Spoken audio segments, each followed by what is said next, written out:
இப்போ ஆரம்பிக்க போறது நாட்டோட மிகப்பெரிய நிகழ்ச்சி ஆப்கி அதாலத் ரஜித் சர்மாவுடன்.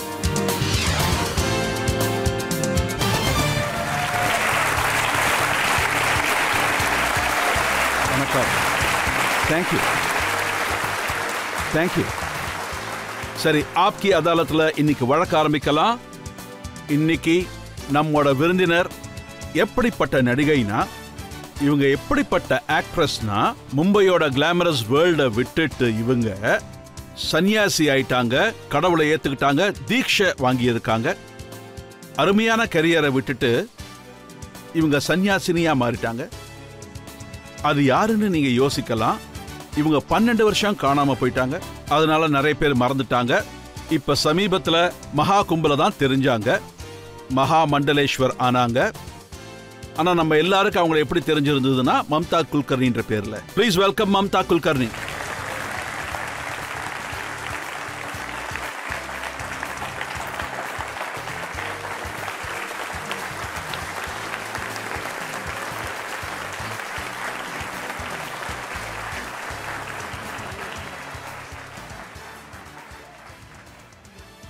இன்னைக்கு மம்தா குல்கர்னி அவங்களோட புது பெயரானது யமாயி நந்தகிரி. இவங்க மேல நாம வழக்க தொடர போறோம். நம்ம ஜட்ஜு ரொம்ப சிறப்பானவர் தான். அவர் கல்கி பீடத்தோட பீடாதிபதி. உங்க எல்லாருக்கும் அவரை நல்லா தெரியும், ஆச்சாரிய பிரமோத் கிருஷ்ணம்.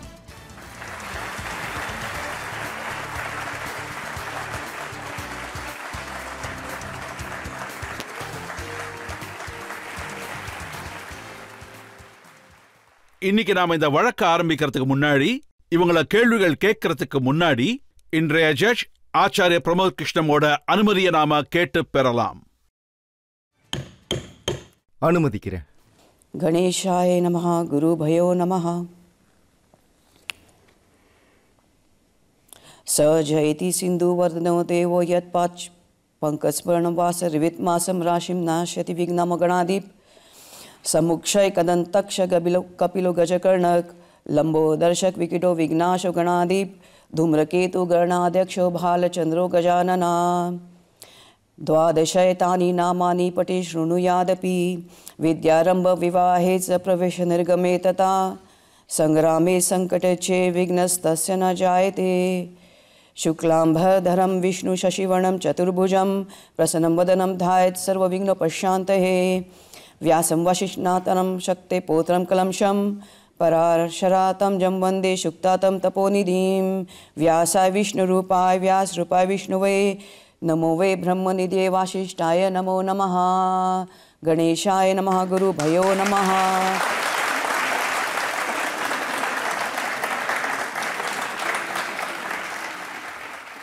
நீங்க விநாயகர் கடவுளை அழைச்சிருக்கீங்க.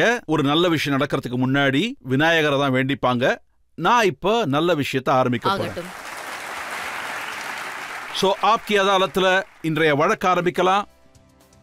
முதல் குற்றச்சாட்டு, மம்தா குல்கர்னியா இருந்து யமாயி நந்தகிரியா மாறின நம்மோட விருந்தாளி மீது முதல் குற்றச்சாட்டு. ஆப்கி அதாலத்துல பிலிம் ஸ்டாரா இருந்து மகா மண்டலேஸ்வர் ஆன மம்தா குல்கர்னி மீது உள்ள முதல் குற்றச்சாட்டு, இவங்களுடைய மத வடிவம் ஒரு டிராமா. நான் உங்களை மம்தா அவர்களேன்னு சொல்லவா இல்ல யமாயி நந்தகிரி அவர்களேன்னு சொல்லவா? ஆனா மக்கள் என்ன சொல்றாங்கன்னா, உங்களுடைய இந்த ரூபம், காஷாய வஸ்திரம், சந்நியாசம், இந்த ருத்ராட்ச மாலைகள், இதெல்லாம் ஒரு ரோல், இதெல்லாம் ஆக்டிங்னு, டிராமான்னு கொஞ்ச நாளைக்கான விஷயம்னு சொல்றாங்க. ஒருவேளை இது கொஞ்ச நாளைக்கான விஷயமா இருந்தா, ஆக்சுவலா நீங்க இத 12 வருஷம் தவன்னு சொல்லியிருந்தீங்க. என்னுடைய 23 வருஷம் தவ இது. நான் 23 வருஷமா மாயமா இருந்தேன்.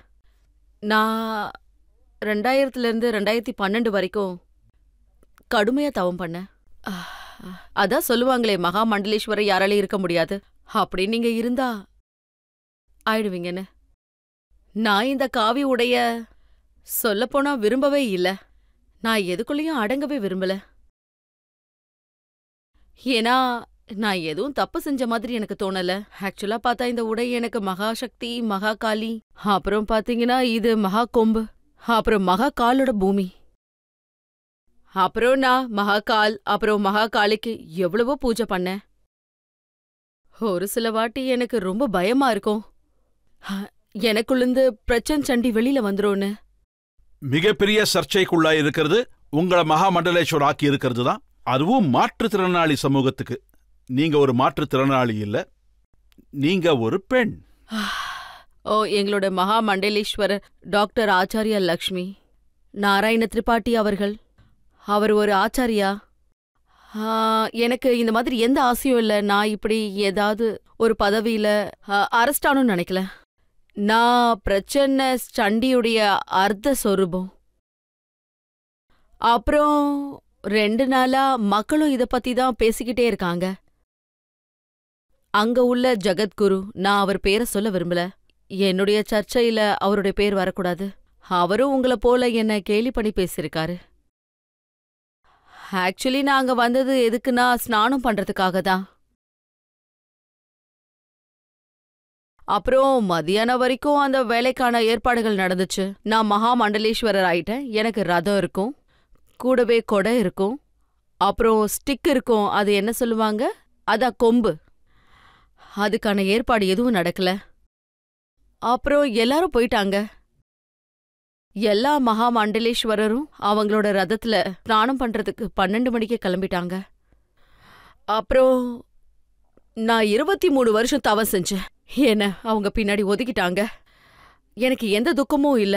நானே சொல்லிருக்கேன், என் மேல சர்ச்சை இருக்கு, நீங்க போங்கன்னு. ஆனா எனக்குள்ள இருந்து நான் சொன்ன மாதிரி பிரச்சாண்டியோடைய பாராசக்தி வித்மஹே ஆக்ய சக்தி வித்வஹே தீமஹி தன்னோ சத்யோஜா வாம ருத்ராய பிரச்சோதயா. சோ பிரச்சன்ன சண்டியோடைய ஐஸ்வர்ய சொரூபத்துல இருந்தாங்க. அதுக்கு 64 யோகியங்கள் இருக்கும். நான் எனக்குள்ள 23 வருஷமா அந்த யோகிங்களை விழிக்க வச்சிருந்தேன். ஆனா நான் பின்னாடி இருக்கிறத அவங்களால சகிச்சுக்கவே முடியல. நான் அவங்கள போங்கன்னு சொன்னேன். என்னோட துக்கம் இது மட்டும்தான். இந்த ஆணவம் எல்லாம், இந்த ஆணவத்தை பாத்தீங்கன்னா ரதம், கோடை, அப்புறம் தண்டத்துக்கு பின்னாடி அமர்ந்தும் என்னுடைய ஸ்நானம் நின்னு போச்சு. அப்புறம் ரொம்ப அழுத. எல்லாரும் அந்த ரதத்துக்காக நின்னாங்க, ஸ்நானத்துக்காக. அப்புறம் 3 மணிக்கு எனக்கு அங்கிருந்து ஒரு ஃபோன் வருது. நீங்க மகா கௌரி, மகா காளின்னு. நான் ஏன் என்ன ஆச்சுன்னு கேட்டேன். அவங்க என்ன சொன்னாங்கன்னா ஸ்நானம் நின்னு போச்சுன்னு.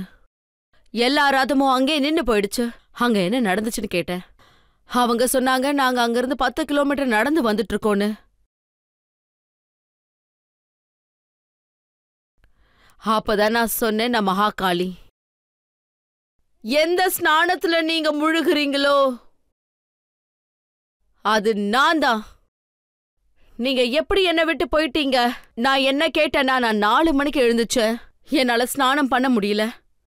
குறைஞ்சது எனக்கு டீயாவது கிடைக்குமான்னு கேட்டேன். அப்ப அவங்க என்கிட்ட என்ன சொன்னாங்கன்னா, டீ காரனும் ஸ்நானம் பண்ண போயிருக்கான்னு.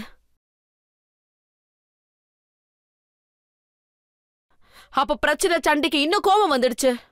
அப்போ அங்க பல சடலங்கள் விழுந்துகிட்டே இருந்துச்சு. அத நான் விரும்பல. என்னால அதை தாங்கவே முடியல. டீக்காரன் பெருக்கிறவன் கூட ஸ்நானம் பண்ண போக முடியும்னா நான் அந்த அளவுக்கு எந்த ஒரு பாவமும் பண்ணலையே. 23 வருஷமா நான் எல்லாத்தையும் விட்டுட்டு தனிமையில தியானம் பண்ண. ஒருவேளை எனக்கு ஸ்நானம் பண்ண உரிமை இல்லனா அப்ப அவங்களாலேயே புரிஞ்சுக்க முடியல போல இருக்கு. இல்ல, என்னுடைய கேள்வி என்னன்னா, நீங்க மகாமண்டலேஸ்வர் ஆனது அப்புறம் யார் உங்களை மகாமண்டலேஸ்வர் ஆக்கினாங்களோ அவருக்கு எதிரா இப்ப ஒரு என்கொயரி ஸ்டார்ட் ஆகிருக்கு. பரவாயில்ல, இன்னைக்கு முடிவாயிடுச்சு யார் உருவாக்குனாங்கன்னு. நான் முதல்லயே சொன்னேன், எனக்கு அபிஷேகம் நடந்த அன்னைக்கு என்ன சாஸ்திராவுக்கு கூப்பிடுங்க ப்ளீஸ்னு. ஆனா யாரும் என்ன சாஸ்திராவுக்கு கூப்பிடவே விரும்பல. எவ்வளவு பாபா ராம்தேவ் என்ன சொல்லிருக்காருன்னா, இவங்க கண்டவங்களை எல்லாம் மகாமண்டலேஸ்வர் ஆக்கிட்டு இருக்காங்கன்னு. நான் இப்ப அவரை பத்தி என்ன சொல்ல முடியும்? அவர் மகாகாளிக்கு பயப்படணும், அவ்வளவுதான். நான் இதெல்லாம் அவர்கிட்டயே விட்டுடுறேன். நான் எதுவும் செய்ய மாட்டேன், அவர்கிட்டயே விட்டுடுறேன். அப்புறம் பாபா பாகேஸ்வர், அவர் கூட ஹனுமான் இருக்காரு பாருங்க. பாபா பாகேஸ்வர் என்ன சொன்னார்னா, மகாமண்டலேஸ்வர் ஆகறதுக்கு 50 வருஷம் தவம் பண்ணணும். இதுவரைக்கும் என்னாலேயே பண்ண முடியல, அவங்க எப்படி ஆனாங்க? விஷயம் என்னன்னா, நாப்பி நரேந்திர சாஸ்திரி, அவருடைய வயசு 25. அத்தனை வருஷம் நான் தவம் பண்ணிருக்கேன். அப்புறம் அவரு வேண்ட பகவான் ஹனுமான் அவர்கள் என்னோட இந்த 23 வருஷ தவத்துல 2 வாட்டி பிரத்யேக சொரூபத்துல நான் அவர் கூட இருக்க வேண்டியதாயிடுச்சு. நான் அவருடைய குரு ராம் பத்ராச்சாரியா அவர்கள், நான் பெரும் கரேந்திர சாஸ்திரி அவர்களுக்கு ஒரு விஷயத்த சொல்ல விரும்புறேன். அதாவது உங்களோட குரு, அவர்கிட்ட ஒரு திவ்ய திஷ்டி இருக்கு, அவர்கிட்ட நான் யாருன்னு கேளுங்கன்னு சொன்னேன். அப்புறம் பேசாம உட்காந்துட்டாரு. ஆனா மாற்றுத்திறனாளி சமுதாயமே இதை ஏத்துக்க தயாரா இல்லையே. அங்கேயே ஒரு சில பேர் இருக்காங்க, அவங்க ஒரு மாற்றுத்திறனாளியா மகாமண்டலேஸ்வர் ஆக்கி இருக்கலாம்ல. இப்ப அதுதான பிரச்சனையா இருக்கு. ஆக்சுவலி அவங்களுடைய மகாமண்டலேஸ்வரர் ஆச்சாரியா அவர்கள், லக்ஷ்மி நாராயணன் திரிபாட்டி அவர்கள், அவரே என்ன வெல்கம் பண்ணாரு. அந்த நேரத்துக்கு நான் இதுக்கு தயாரா இல்ல. அவரை 2 வாட்டி சந்திச்சேன். லக்ஷ்மண் திரிபாட்டிஜி அவருக்கும் இப்ப பிரச்சனை ஆயிடுச்சு. ஏன் மம்தா குல்கர்னியை நீங்க மகாமண்டலேஸ்வர் ஆக்கினீங்கன்னு அவரையும் கேட்டுக்கிட்டு இருக்காங்க. இப்ப இருக்காது. இப்போ யாருக்கெல்லாம் என்ன மகாமண்டலேஸ்வரர் ஆக்குனாங்கன்ற பிரச்சனை இருக்கோ அவங்களுக்கு தெரியும் நான் எவ்வளவு தியாகங்கள். யாரெல்லாம் சன்னியாசி ஆகிறாங்களோ, சாது ஆகிறாங்களோ, மகாமண்டலேஸ்வர் ஆகிறாங்களோ, அவங்க எல்லாருமே வேதங்களை படிச்சிருப்பாங்க, சாஸ்திரங்களை படிச்சிருப்பாங்க, ஆன்மீகத்தை புரிஞ்சுக்கிட்டு இருந்திருப்பாங்க. ஆனா உங்களை பார்த்தா அப்படி எதுவுமே தெரியலையே. அதுக்குதான் நான் அடிக்கடி இத சொல்றேன். ஒரு சில வாட்டி பாத்தீங்கன்னா நான் என்ன ரிவர்ஸ்லயே காட்டியிருக்கேன். ஏன்னா என்னுடைய உண்மையான ஞானம் மறையணுன்றதுக்காக. ஆனா எப்பவுமே ஞானத்தை வெளிப்படுத்தணும்னு நினைக்கவே கூடாது. ஆணவம் அதிகரிக்கும். ஆனா நீங்க வேதங்களை பத்தி இப்ப சொன்னதுனால நான் இன்னைக்கு மந்திரத்தை கூட உச்சரிக்கல. நான் என்ன சொல்றேன்னா நான் இங்கேயே பண்ண போறேன். ஏன்னா எது உண்மை எது பொய்ன்னு தெளிவா தெரிஞ்சிடும். அப்புறம் இது ரிக்வேத மந்திரம். अग्निम ईले पुरोहितम यज्ञस्य देव मृत्विगम होतारम रत्न धातामाम अग्निम ए पूर्ववी ऋषिभिरिड्यो नूतने ऋतास देवाय वक्षति उपता अग्ने उपत्वाम अग्ने दिवे दिवे दोषावस्थादिय वयम नमो भरंत एमसि अग्नेयम यज्ञम धर्म विश्वस्ता परिभूषिसि इदवेषु गच्छति. இது ரிக்வேதம் யஜுர்கா. இப்ப நானும் என் வேலையை பார்க்கணும்ல.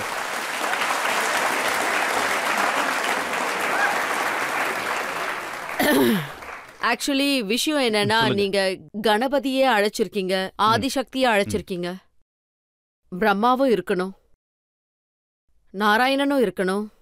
कर्मण्येवाधिकारस्ते मा फलेषु कदाचन मा कर्म फल हेतुर्भुन्माते संगोस्तव कर्मणे आत्मा तो हम गिरजामति सचरा प्राणाम तम श्रीरागृहम पूजा ते विश्व भोग रचना निद्रा समाधि स्थिति संचारा पद्यो प्रदक्षिणा विधि स्तोत्यानि सर्वागिरि यद्यत् कर्म करोनि तदखिलं शंभो तवाराधनम कर चरण कृतम वा कायजम कर्मजम वा श्रवणनेनजम वा मानसम वा अपराधम विहितम वा सर्वे देव क्षमस्व. जय जय करुणावे श्री महादेव शंभो. ओम शांति शांति शांति शांति.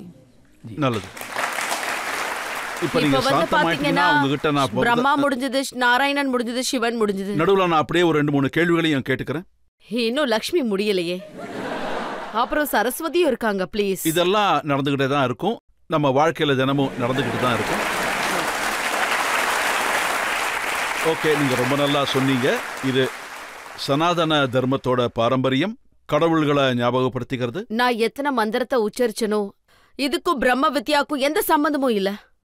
அது நீங்க பண்டிதர் ஆகணும்னா, ஆச்சாரியார் ஆகணும்னா, ஏதாவது மகாகால் ஆகணும்னு விரும்புறீங்கன்னா அப்போ இந்த மந்திரம் ரிக்வேதாலாம் சொல்லணும். இந்த மந்திரங்களை உச்சரிக்கணும். இது பண்டிதர்களுக்கு உண்டான பயிற்சி.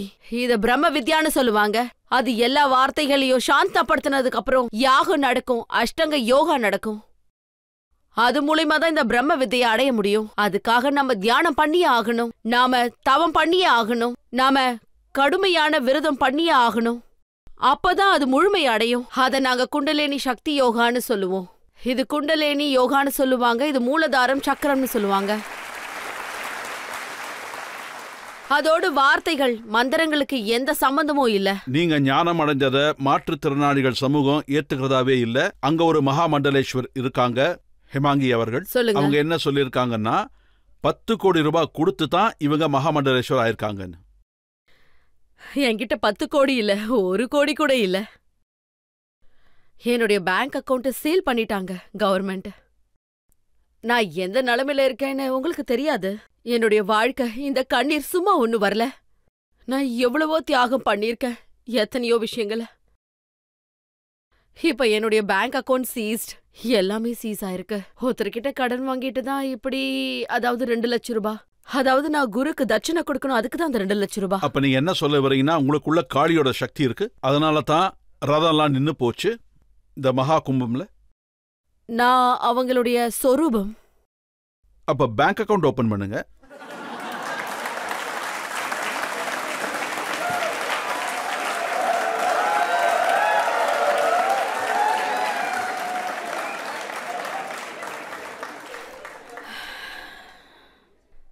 பாருங்க, நான் இங்க 12 வருஷத்துக்கு வரல.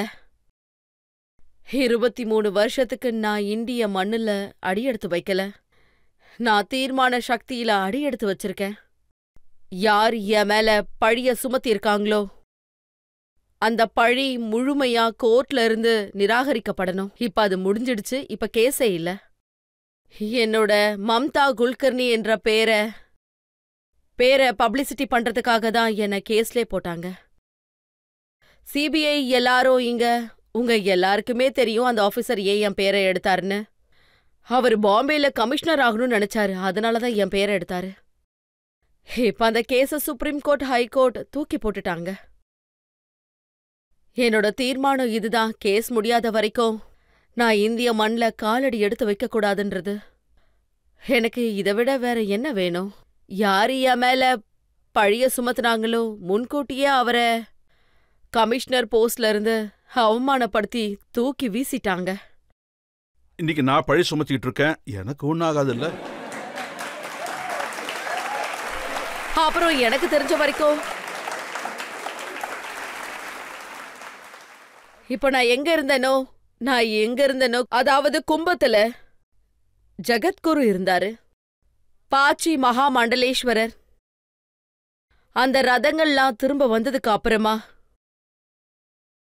அவரே என்கிட்ட சொன்னாரு, தாயே நீங்க பரிபூர்ண தாயின்னு. அப்ப நான் சொன்னேன், நான் பரிபூர்ண தாய் இல்லைன்னு.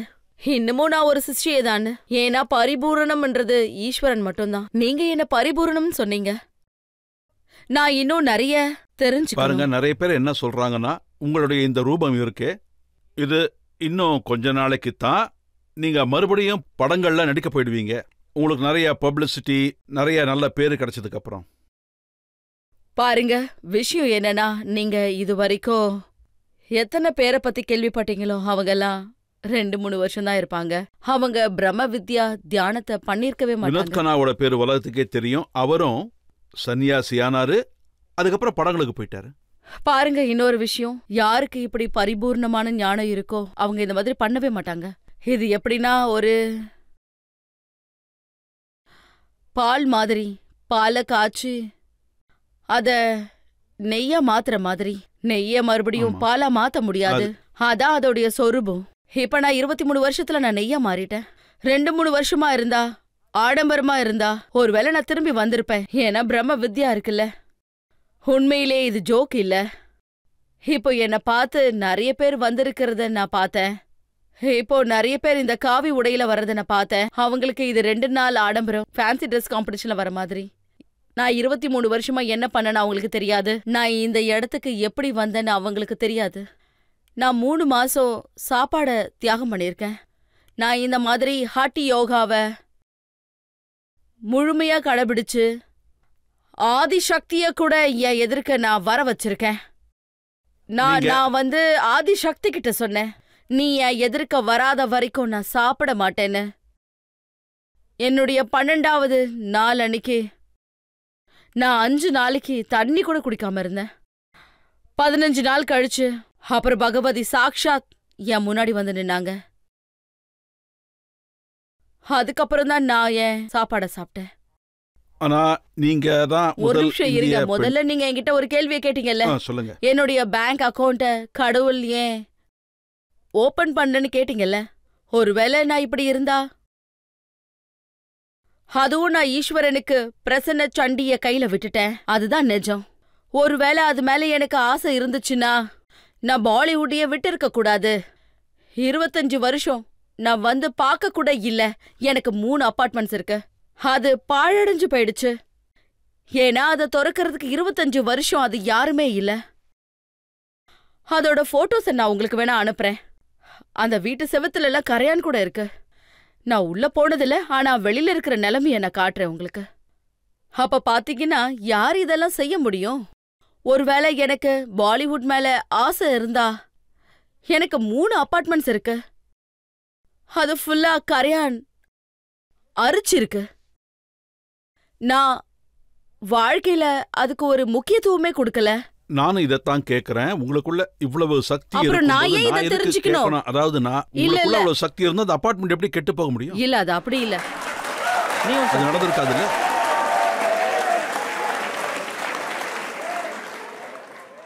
பாருங்க, யோகிக்கு அவனுக்கு வீடு வாசலுங்கிற கவலையே இருக்காது. நான் பாத்தீங்கன்னா நான் குடிசையில கூட இருக்கிறதுக்கு ரெடியா இருக்கேன். நீங்க தான் அந்த வீடு கெட்டு போச்சுன்னு சொன்னீங்க, நான் சொல்லலையே. இல்ல, நான் உங்ககிட்ட இததான் சொல்றேன். அது என்னன்னா, நீங்க சொன்னீங்கல்ல சண்டி கிட்ட திறன்னு சொன்னா அது திறந்துருன்னு. நான் இந்த விஷயத்துக்கு ரொம்ப முக்கியத்துவமே கொடுக்கலையே. நான் என்னுடைய பிரம்ம வித்தையில முழுமையா நீங்க இத சொல்லுங்க. நீங்க நான் விரும்பினது இதுதான். என் மேல சுமத்தப்பட்ட பழிய நான் முழுமையா நீக்கணும். மத்ததெல்லாம் நடக்க வேண்டிய நேரத்துல நடக்கும். அத பத்தி எனக்கு கவலை இல்ல. நீங்க சொன்ன மாதிரி உங்க மேல இருக்கிற இந்த கேஸ், நீங்க சொன்ன மாதிரி ராவணன் நாராயணனா இருந்தா ராமருக்கு ஹனுமானே தேவையில்லையே. அததான் நான் சொல்ல வரேன். வேற என்ன சொல்றது? பாத்தீங்கல்ல, அவரு லங்கையே அழிச்சிட்டாரு. அப்புறம் பாத்தீங்கன்னா ராமரும் லக்ஷ்மணனும் அவருடைய தோள்லயே இருந்தாங்க. அதுல பாத்தீங்கன்னா லக்ஷ்மணன் கூட மயக்கமானாரு. மயக்கமாயி விழுந்தாரு. அதுக்கப்புறம் ஹனுமான் போய் சஞ்சீவினி மூலிகை எடுத்துட்டு வந்தாரு. ராம் தன்னை நாராயணன் சொல்றாரு. அப்புறம் ஹனுமான் எதுக்கு? நாராயணருக்கு ராமருக்கு ஹனுமான் சிஷ்யர்ல, சிஷ்யர் தான். இது தெளிவாயிடுச்சு. நீங்க இதையும் சொல்லுவீங்க. அது சரி, இன்னைக்கு இப்பவும் சில மக்கள் இருக்காங்க, அவங்க ராமரை கடவுளாவே ஏத்துக்க மாட்டாங்க. இப்பவும் மக்கள் சொல்றாங்க ராமர் எங்க இருக்காரு, அறிமுகப்படுத்துங்கன்னு, ஆதாரத்தை காட்டுங்கன்னு. அதனால அந்த ரூபம் எனக்கு தேவையில்லை. நான் என்ன சொல்ல வரேன்னா, யாருக்கு நான் தவம் பண்ணணும்? சண்டிக்கு. என்னோட ஒரு சில விஷயங்களை அவங்களாலே தாங்க முடியல. கொஞ்சம் கூட அவங்க ஏத்துக்க மாட்டாங்க. நீங்க ஒண்ணு சொல்லுங்க, மாற்றுத்திறனாளி சமூகத்தின் வழக்கப்படி நீங்க 24 மணி நேரமும் இந்த துணியை போட்டுக்க வேண்டிய அவசியம் கிடையாது. நீங்க முடியையும் கட்டிக்கணுன்ற அவசியம் இல்ல. நீங்க சாதாரணமான ஒரு வாழ்க்கைய வாழலாம். சரிதான். விஷயம் என்னன்னா, நான் சாதாரணமான வாழ்க்கையில ஒரு பொழுதும் கவனத்தை செலுத்தவே மாட்டேன். என்னுடைய சாதாரணமான வாழ்க்கை என்னன்னா, காலையில எழுந்துப்பேன், புர்ச்சாலன் பண்ணுவேன். அத பஞ்சமாக்காரன்னு சொல்லுவாங்க. பஞ்ச தத்துவத்தால நான் கடவுளுக்கு அபிஷேகம் பண்ணுவேன். மந்திரத்தை உச்சரித்து அபிஷேகம் பண்ணுவேன், தர்ப்பணம் பண்ணுவேன். அதுக்கப்புறம் நான் கருப்பு டீயை குடிச்சிட்டு ஒரு ஆசிரமத்துல உக்காந்து காலையில 9 மணிலிருந்து மதியானம் 12 மணி வரைக்கும் ஒரு ஆசிரமத்துல நான் என்னுடைய வேலையை செய்வேன். அதுக்கப்புறம் 1 மணிக்கு எழுந்துச்சு கடவுளுக்கு நான் பிரசாதத்தை படைப்பேன். அதுக்கப்புறம் 1 மணிலிருந்து சாயங்காலம் 6 மணி வரைக்கும் என்னுடைய தியானக்குரிய ஆசிரமத்துல இருக்கும். அதுக்கப்புறம் 7 மணிக்கு எந்திரிச்சு ஒரு சில வாட்டி நான் என்னோட விரதத்தை முடிச்சுப்பேன். ஒரு சில வாட்டி 30 நாள் கூட நான் விரதம் இருப்பேன். எனக்கு ஒரு விஷயத்த சொல்லுங்க. கேளுங்க. நீங்க உங்க சாப்பாட்டை பத்தி சொன்னீங்க. ஆமா. ஆனா அந்த காலம் மாறிடுச்சு. நீங்க 31st நைட் அன்னைக்கு டிசம்பர் 31 ஒரு ரீல் போஸ்ட் பண்ணீங்க. அதுல நீங்க மங்கோலியன் சாப்பாடு சாப்பிட்றேன்னு போட்டிருந்தீங்க. சரிதான்.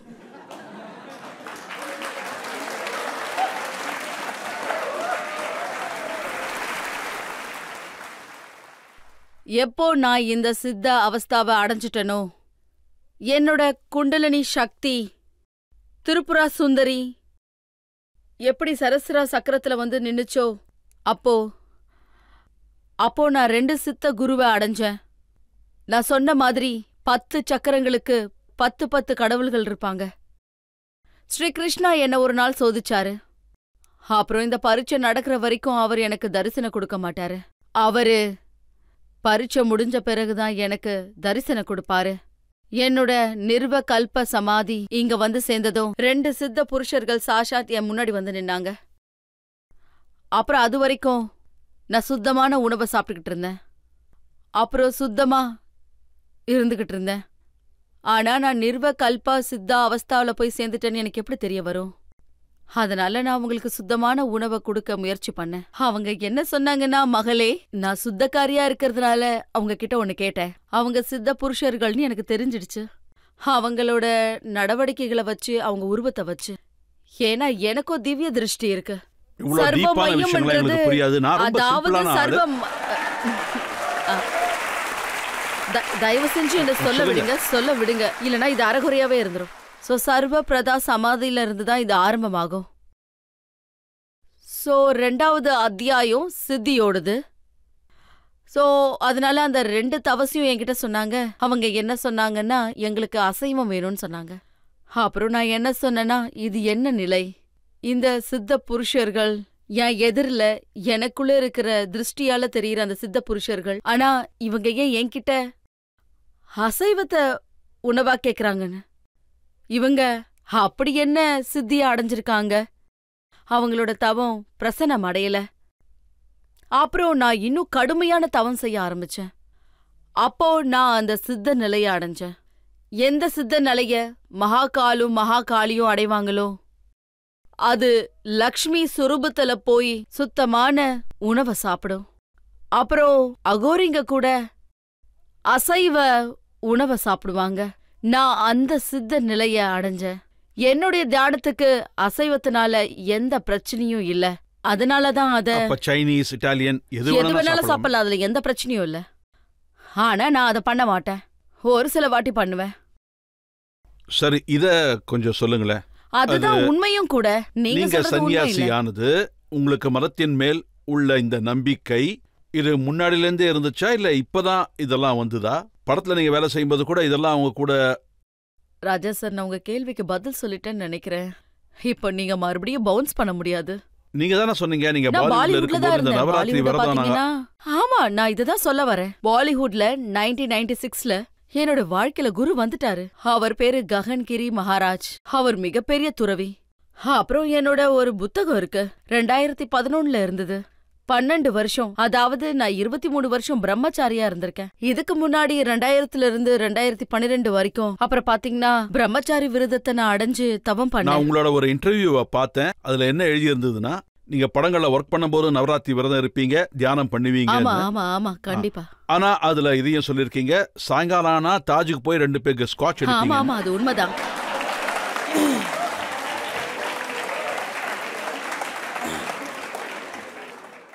பாலிவுட்ல என் லைஃப் இருக்கே. நான் ஷூட்டிங்க்கு எங்க போனாலும் எனக்கு 3 சூட்கேஸ் இருக்கும். ஒன்னு பாத்தீங்கன்னா துணி சூட்கேஸ், இன்னொன்னு சாமி சூட்கேஸ். அது எப்பவுமே என் கூட இருந்துகிட்டே இருக்கும். அப்புறம் எனக்கு கொடுக்கப்பட்ட எந்த ரூமா இருந்தாலும் டேபிள் ஃபுல்லா என் ஃபேஸுக்கு முன்னாடியே ஒரு கண்ணாடி இருக்கும். அப்புறம் டேபிள் ஃபுல்லா பூஜைக்காக ஒதுக்கிடுவேன். அங்க சாமி படங்களை வச்சிடுவேன். பூஜை பண்ணிட்ட பிறகுதான் நான் ஷூட்டிங்கே போவேன். அப்புறம் இந்த நவராத்திரியும் 9 நாளோட தீர்மானம். அதுக்கு நான் ஒரு சடங்கு செஞ்சேன். வெறும் 9 நாளைக்கே வெறும் தண்ணியால தான் பூஜை பண்ணணும்னு. அப்புறம் 3 எகியும் பண்ணுவேன், காலையில, மதியம், இரவு. இந்த மாதிரி 3 யாகத்தை பண்ணேன்.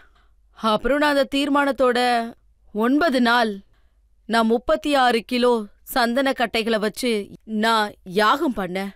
9 நாளைக்கு வெறும் தண்ணி குடிச்சிட்டு யாகம் பண்ணேன்.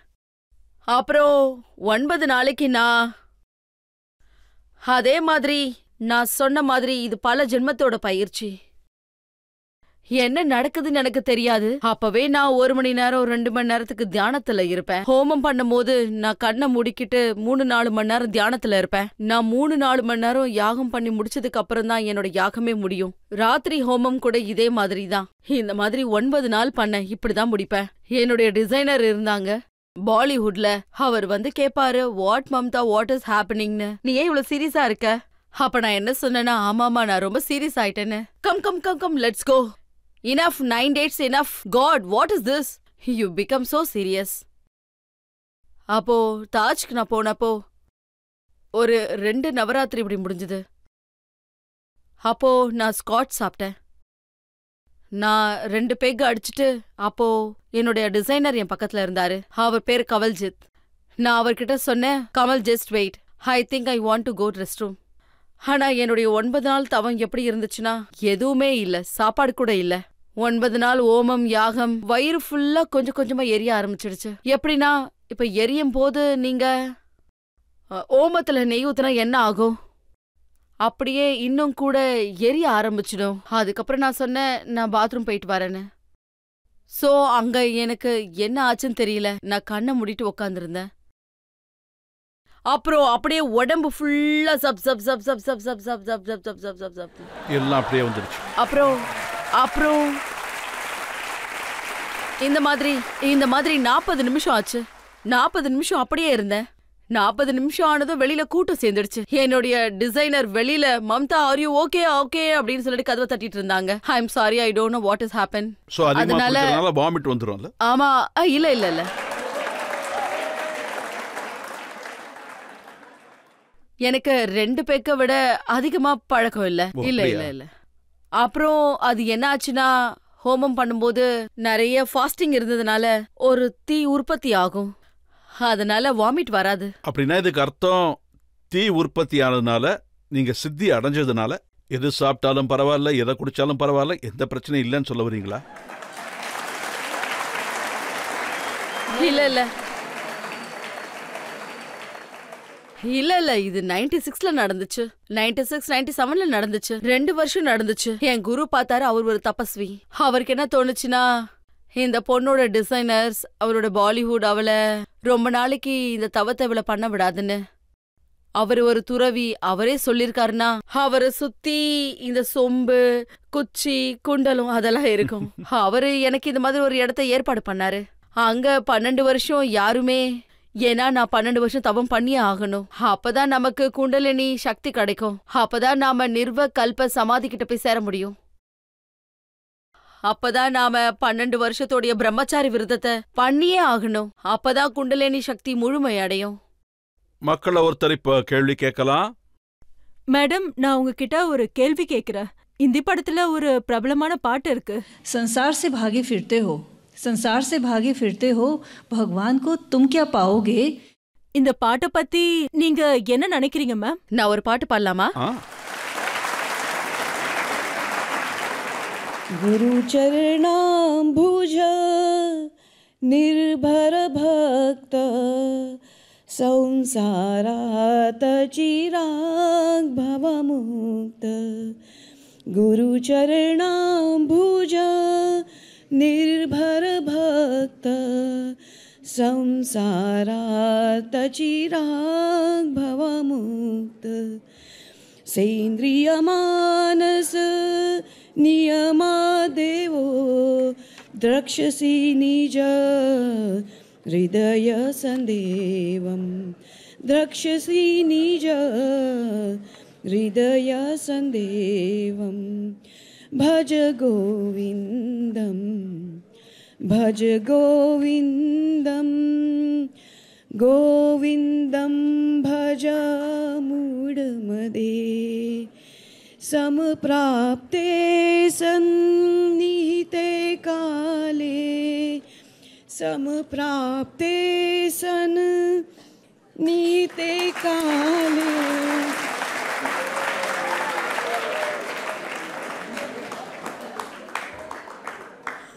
नहीं नहीं रक्षति दुःखिन करणे.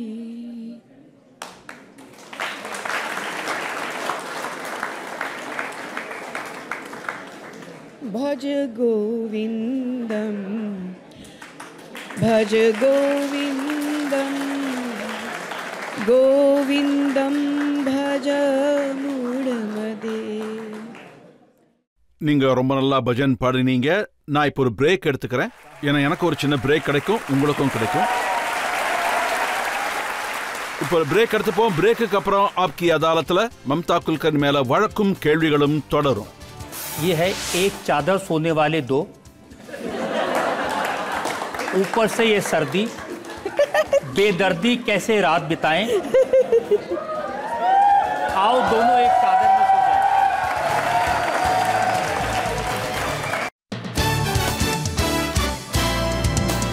Welcome back. ஆப்கி அதாலத்துல இன்னைக்கு நம்மோட கெஸ்ட் ஒரு காலத்துல பிலிம் உலகத்துல மிகப்பெரிய ஸ்டார் மம்தா குல்கர்னி. இன்னைக்கு அவங்கள யமாய் நந்தகிரின்ற பேர்ல தான் எல்லாருக்குமே தெரியும். ஆப்கி அதாலத்துல அடுத்த குற்றச்சாட்டு. ஆப்கி அதாலத்துல பிலிம் ஸ்டாரா இருந்து மகா மண்டலேஸ்வரான மம்தா குல்கர்னி மீது உள்ள குற்றச்சாட்டு. இவங்க அவங்க ஃபேன்ஸோட இதயத்தை நொறுக்கிட்டாங்க. பாருங்க, மக்கள் உங்களை மிகப்பெரிய ஸ்டார் ஆக்கியிருக்காங்க.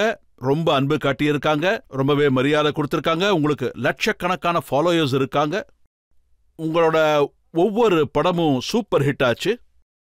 ஆனா உங்க ஃபேன்ஸுக்கு நீங்க என்ன தோணுதுன்னா, நீங்க திடீர்னு மாயமாயிட்டீங்க, யாருக்கிட்டையும் எதுவுமே சொல்லல, மக்கள் படங்க வர்றது ஸ்டாப் ஆயிடுச்சான்னு கேட்டாங்க. எனக்கு சுத்தமா படங்கள் மேல எந்த கிரேஸும் இல்ல. அது கிடைச்சாலும் கிடைக்கலனாலும் எனக்கு எந்த பிரச்சனையும் இல்ல. அதனாலதான் நான் 23 வருஷம் காணாம போயிட்டேன். அதுக்கு முன்னாடி எனக்கு நிறைய படங்களுக்கு ஆஃபர் கிடைச்சது. 40 படங்கள், என்கிட்ட 30லேருந்து 40 படங்கள் இருந்துச்சு. என்கிட்ட அவ்வளோ ஆஃபர் இருந்துச்சு. அதான் சொல்லுவாங்களே, எனக்கு ஆசையே இல்லாம போயிடுச்சு. 9 நாள் நவராத்திரி பண்ணதுல இருந்து எனக்கு எந்த ஆசையும் இல்லாம போயிடுச்சு. அப்புறம் 2001ல் எங்க அம்மா இறந்து போயிட்டாங்க. எனக்கு பாலிவுட்ல இருக்கிறதுக்கு எந்த ஒரு காரணமும் இல்லாம போயிடுச்சு. அப்புறம் சடன்லி எனக்கு என்ன தோணுச்சுன்னா, பாலிவுட் இண்டஸ்ட்ரி இது ஒரு பிரம்மனு, இது ஒரு மாயனு. அப்புறம் இதுக்கு பின்னாடி கடவுள் ஏதோ ஒரு உண்மையான ரகசியத்தை ஒளிச்சு வச்சிருக்காருன்னு, மக்கள் இந்த மாயைக்கு பின்னாடி வழி தவறி போயிட்டு இருக்காங்கன்னு, இந்த பளபளப்புக்கு பின்னாடி பரபிரம்மா தனக்கு தானே ஒளிச்சு வச்சிட்டு இருக்காரு. அதனால என்னால அதை புரிஞ்சுக்க முடிஞ்சது. இதெல்லாம் சரியில்லை, ஒரு நாள் இதெல்லாம் அழிய போகுதுன்னு. ஒரு நாள் எல்லாமே அழிய போகுது. அப்ப கரீனா கத்ரீனாலாம் வழி தவறி போயிட்டாங்களா?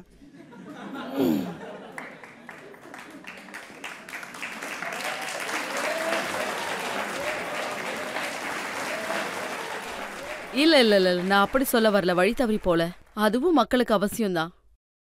ஆனா சில வாட்டி மக்கள், நான் இப்பெல்லாம் என்ன கேள்விப்பட்டேன்னா, பாலிவுட்டை பத்தி நிறைய பேரு நிறைய விஷயங்கள் பேசிட்டு இருக்காங்க. இந்த தப்பான கிசுகிசுக்கள் யார பத்தி யாரும் பேசாதீங்க. இப்படி செய்யறதுனால மனுஷங்களுக்கு ஒரு சமயம் எவ்வளவு ஸ்ட்ரெஸ் வரும்னு எனக்கு தெரியும். ஒரு நல்ல பாட்டு கேட்டா இந்த ஸ்ட்ரெஸ் எல்லாம் பறந்து போயிடும். ஆமாவா இல்லையா? நான் உங்களதான் கேக்குறேன். ஒரு சில வாட்டி என்ன நானே முடிச்சுக்கலாமான்னு தோணும். பிலீவ் மீ, இந்த பிரம்ம வித்யா பயிற்சி இருக்குல்ல, எனக்கு எத்தனையோ வாட்டி தோணியிருக்கு என்ன நானே முடிச்சுக்கலான்னு. எத்தனையோ வாட்டி முயற்சியும் பண்ணியிருக்கேன், ஆனா தோல்வியில தான் முடிஞ்சிருக்கு. சோ நான் சொல்றேன், இந்த உலகம், இந்த வாழ்க்கை ரொம்ப கடினமானது. அந்த காலத்துல சாதுவாகிறது ரொம்ப ஈஸி, அவங்க கிட்ட எதுவும் இல்ல. ஆனா இப்ப நிறைய சமாளிக்க வேண்டியதா இருக்கு. உங்களுக்கு முதல் படமானது தமிழ்ல, அப்புறம் தெலுங்குல, இந்த 2 படமே சூப்பர் டூப்பர் ஹிட் ஆச்சு. அந்த காலத்துல எனக்கு இப்போ நல்லா ஞாபகம் இருக்கு, நெல்லூர்ல ஆந்திர பிரதேசத்துல மம்தா குல்கர்னிக்கு கோவில் கட்டி இருக்காங்க. அப்ப மக்கள் உங்களை கடவுளாக்கிட்டாங்க, ஆனா நீங்க பூஜாரி ஆயிட்டீங்க.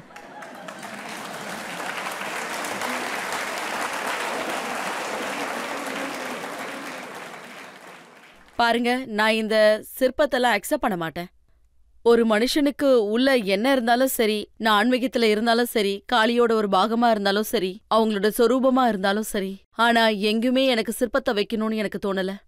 சிற்பம் வச்சா அது ஒண்ணு பராசக்திக்கு தான் வைக்கணும். அவங்கதான் பரிபூர்ணமான சொரூபம்.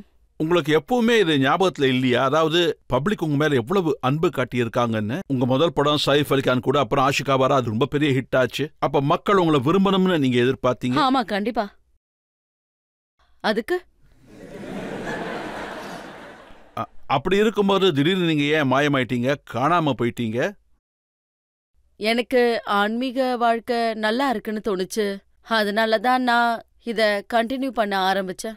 நான் ஒரு ஷோ பார்த்தேன், அதுல ஷாருக் கான் சொல்லியிருக்காரு, அவருங்க கூட டான்ஸ் ஆடும்போது கரண் அர்ஜுன்ல சல்மான் அப்புறம் ஷாருக், அவங்க 2 பேரும் ஸ்டெப்ஸை பார்த்து நீங்க அவங்கள திட்டினீங்கன்னு சொன்னாரு. இல்ல இல்ல, அப்படிலாம் எதுவும் நடக்கல. உங்களுக்கு யார் சொன்னது? ஷாருக் கானா? ஷாருக் தான் சொன்னாரு. அப்படியா?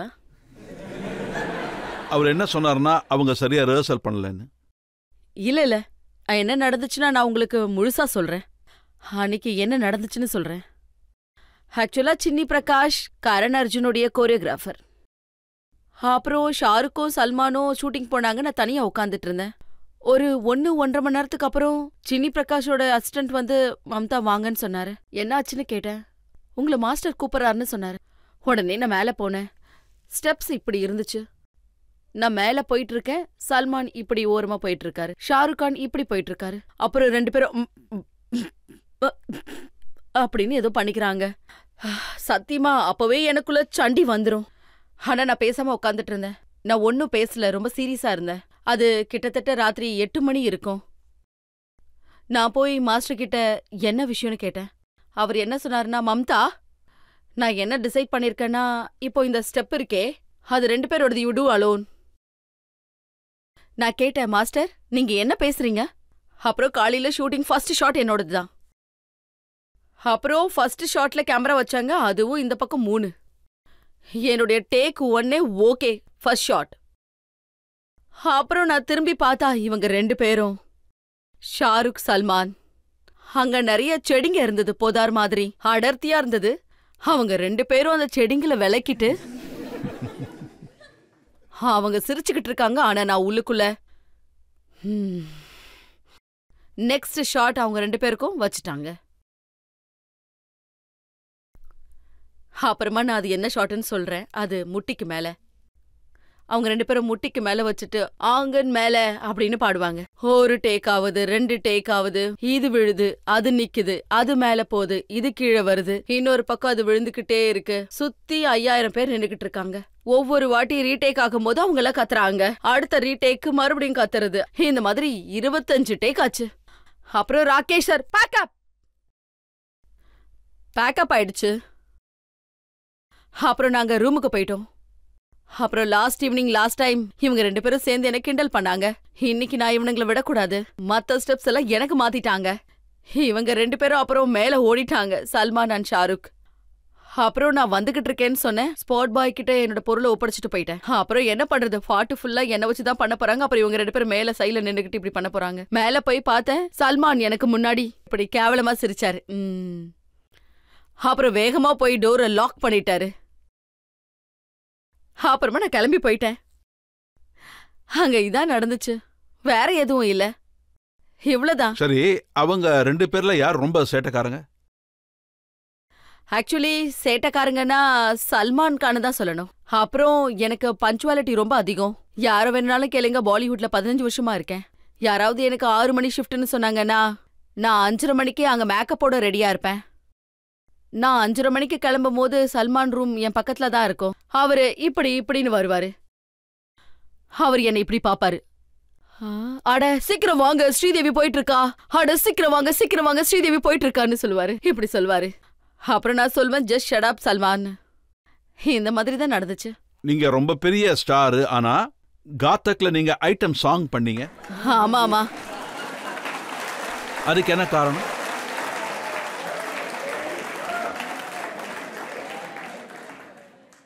யாரோ வந்தாங்க போனாங்க அப்படின்னு ஒரு பாட்டு. ஆமா, அந்த சாங் தான். அப்புறம் ஆக்சுவலி என்ன நடந்துச்சுன்னா, பரத்ஷாவுடைய மகனுடைய வெட்டிங் நடந்துச்சு. அப்புறம் நானு, ஷாருக், அமீர் 12 ஷோக்காக நாங்க வேர்ல்டு டூர் 1 மாசம் போகிறதா இருந்தோம். அப்போ கலிமுரானி அலிமுரானி என்ன சொன்னாங்கன்னா, நம்மளோட ஒரு ட்ரையல் ஷோ பண்ணலாம் ஜெர்மனி மக்களுக்கு முன்னாடி.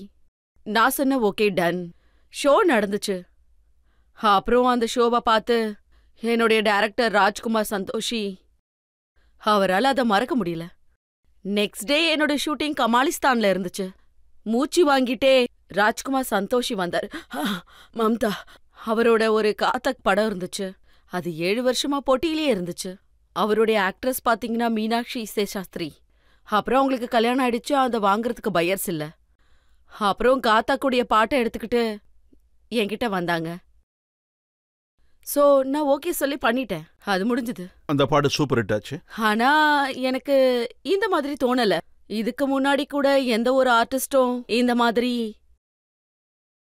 ஐட்டம் சாங் பண்ணலன்னு. எனக்கு ஸ்டேஜ்ல ஷோ பண்ற மாதிரியே இருந்துச்சு. அந்த ஷூட்டிங் அப்படிதான் இருந்துச்சு. நீங்க அந்த பாட்டை பார்த்தாலே தெரியும். நிறைய பேர் இருந்தாங்க. என்னுடைய வேர்ல்ட் டூர் ஆக்டிங் இப்படிதான் இருக்கும். சம்மர் சால்ட் இருக்கும், விண்ட் மில் இருக்கும். அப்புறம் அக்ஷய் குமாரும் அந்த நேரத்துல அவங்க கூட சேர்ந்து ஒரு படம் பண்ணினாரு. அதுவும் சூப்பர் ஹிட் ஆச்சு. அதுக்கப்புறம் அக்ஷய் குமார் பெரிய ஸ்டார் ஆயிட்டாரு. ஆமா, படம் பேரு சப்சே படா கில்லாடி. அப்புறம் அமீர் கான், அவர் ஒரு பெர்ஃபெக்ஷனிஸ்ட். அவர் கூட பாஜி பண்ணும்போது அடிக்கடி சீன்ஸ்லாம் பண்ண வேண்டியது இருக்கும். நானும் கொஞ்சம் பெர்ஃபெக்ஷனிஸ்ட். அவர் 25 வாட்டி பண்ணுவாரு, ஆனா நான் ஒரு வாட்டி 2 வாட்டில முடிச்சிருவேன். சோ மை பாயிண்ட் இஸ், நான் எப்பவுமே ஒரு டேக் இல்லைன்னா 2 டேக்ல முடிச்சிருவேன். தேர்ட்னா எனக்கு ஆக்டிங் பண்ற மாதிரியே தோணும். அப்புறம் ஒரு தடவை உங்ககிட்ட மிதுன்தா வந்தாரு. ஆமா, அவர் நடிச்ச 40 படங்களுக்கு மேல ஃபிளாப் ஆச்சு. ரொம்ப கஷ்டத்துல இருந்தாரு. அப்புறம் என்ன பொறுத்த வரைக்கும் நான் அதெல்லாம் பார்க்க மாட்டேன். மிதுந்தா இஸ் வெரி வெரி லெஜெண்ட். பல பேர் கூட படங்கள் ஹிட் ஆனுன்றதுக்காக பண்ணக்கூடாது, சுயநலத்தை ஓரங்கட்டி வச்சுக்கணும். ஓகே சொல்லணும். அதுல ஒருத்தர் மிதுந்தா தான். அதுல ஒருத்தர் தேவ் சார். தேவ் சார் கூட நான் 2-3 படங்கள் பண்ணிருக்கேன். அப்புறம் எல்லாரும் என்கிட்ட சொன்னாங்க தேவ் சார் படம் பண்ணாத ஓடாதுன்னு. ஆனா அப்படிலாம் எதுவும் இல்ல. Every time is not profit and loss. Sometimes you have to work for loss just with association with other people's. Dev sir போயிட்டாரு, அந்த அனுபவம் யாருக்கு கிடைக்கும்? ஆனா ஒரு மெமரி இருக்கும். அவரு ரொம்ப ரொம்ப டிசிப்ளினான பர்சன். ஒரு தடவை நான் அவரை நியூயார்க்ல சந்திச்சப்ப அவர்கிட்ட பேசினேன். அவர் புது படம் பண்ண போறேன்னு சொன்னாரு. தேவ் சார் உங்க படத்தை யாருமே பார்க்காத போது நீங்க எதுக்கு படம் பண்றீங்கன்னு கேட்டேன். அவர் என்ன சொன்னார்னா நான் பார்க்கறேன். சரியான பதில். அதனாலதான் நான் சொன்னேன் தேவ் சார் என்ன ஒரு லெஜெண்ட்னு சொன்னேன். அந்த டைம்ல அவர் ஒரு லெஜெண்ட் தான். Dilip Kumar, Rajkumar, Raj Kapoor and Dev sir. அப்புறம் நீங்க தேவ் சார் கூட பண்ண எந்த படமும் ஓடலையா? ஆமா, ஓடல.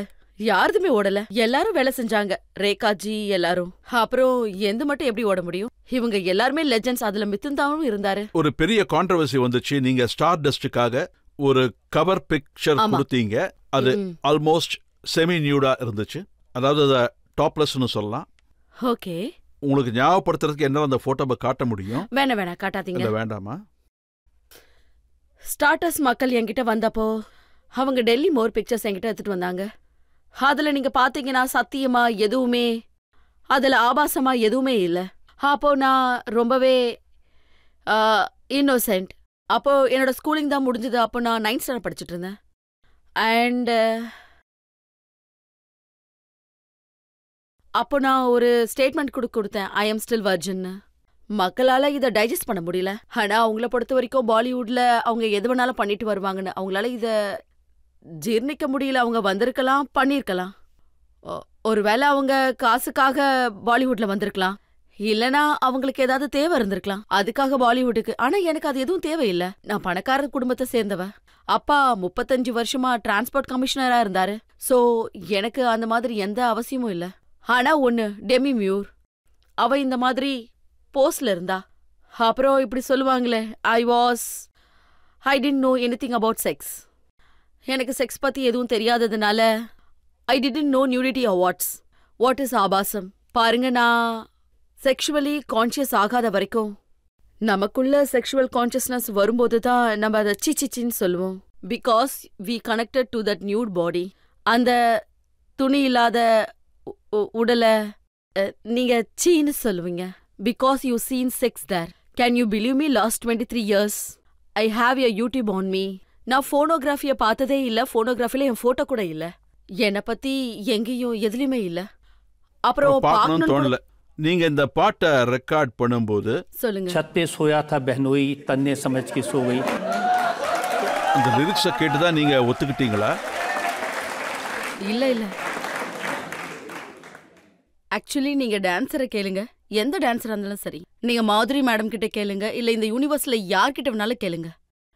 எல்லாருமே லிரிக்ஸை பொதுவா கேட்கவே மாட்டோம். நாங்க எப்பவுமே லிரிக்ஸை கேட்க மாட்டோம். Dancers go for the step.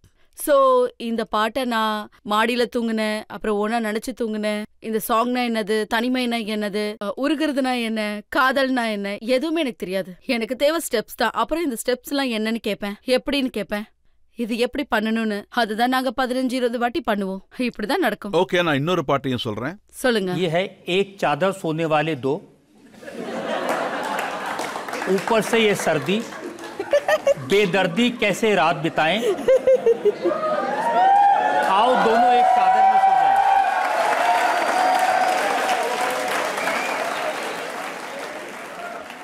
இப்போ 7-8 வயசு பசங்க கிட்ட சொன்னீங்கன்னா ஐ எம் செக்ஸின்னு, சின்ன வயசுல பசங்களுக்கு செக்ஸினா என்ன தெரிய போகுது? அது அப்படிதான். அவங்க அது ஒரு மந்திரம்னு நினைச்சுப்பாங்க. அவங்க ஏதோ ஒரு மந்திரம் பாட்டை இப்படிதான் பாடுவாங்கன்னு நினைச்சுப்பாங்க. Jack and Jill went up the hill, அவங்களோட ரைம்ஸ் நினைப்பாங்க. என்ன பண்றது, பாலிவுட்ல இதெல்லாம் செஞ்சுதான் ஆகணும். பாடுறது ஒருத்தர், ஆடுறது ஒருத்தர். ஒரு சில வாட்டி எங்களுக்கு ஆன் த ஸ்பாட் பாட்டு கிடைக்கும். ஸோ இந்த பாட்டெல்லாம் நான் ஷூட்டிங் ஸ்பாட் போனா இந்த கேமரா லைட்டிங் எல்லாம் அரேஞ்ச் பண்ணி வச்சிருப்பாங்க. அங்க போய் கேட்கும் போதுதான் எங்களுக்கு தோணும் இது என்ன பாட்டு, என்ன லிரிக்ஸ்ன்னு. அதுக்குள்ள அது முடிஞ்சே போயிடும். அங்க சாப்பாடும் காலி ஆயிடும். நான் அங்க போய் ஸ்டெப்ஸ் மட்டும் தான் பண்ணுவேன். அதனாலதான் இப்படி சொல்றாங்களோ. 900 चूहे खा के बिल्ली अच को चली. ஆமா.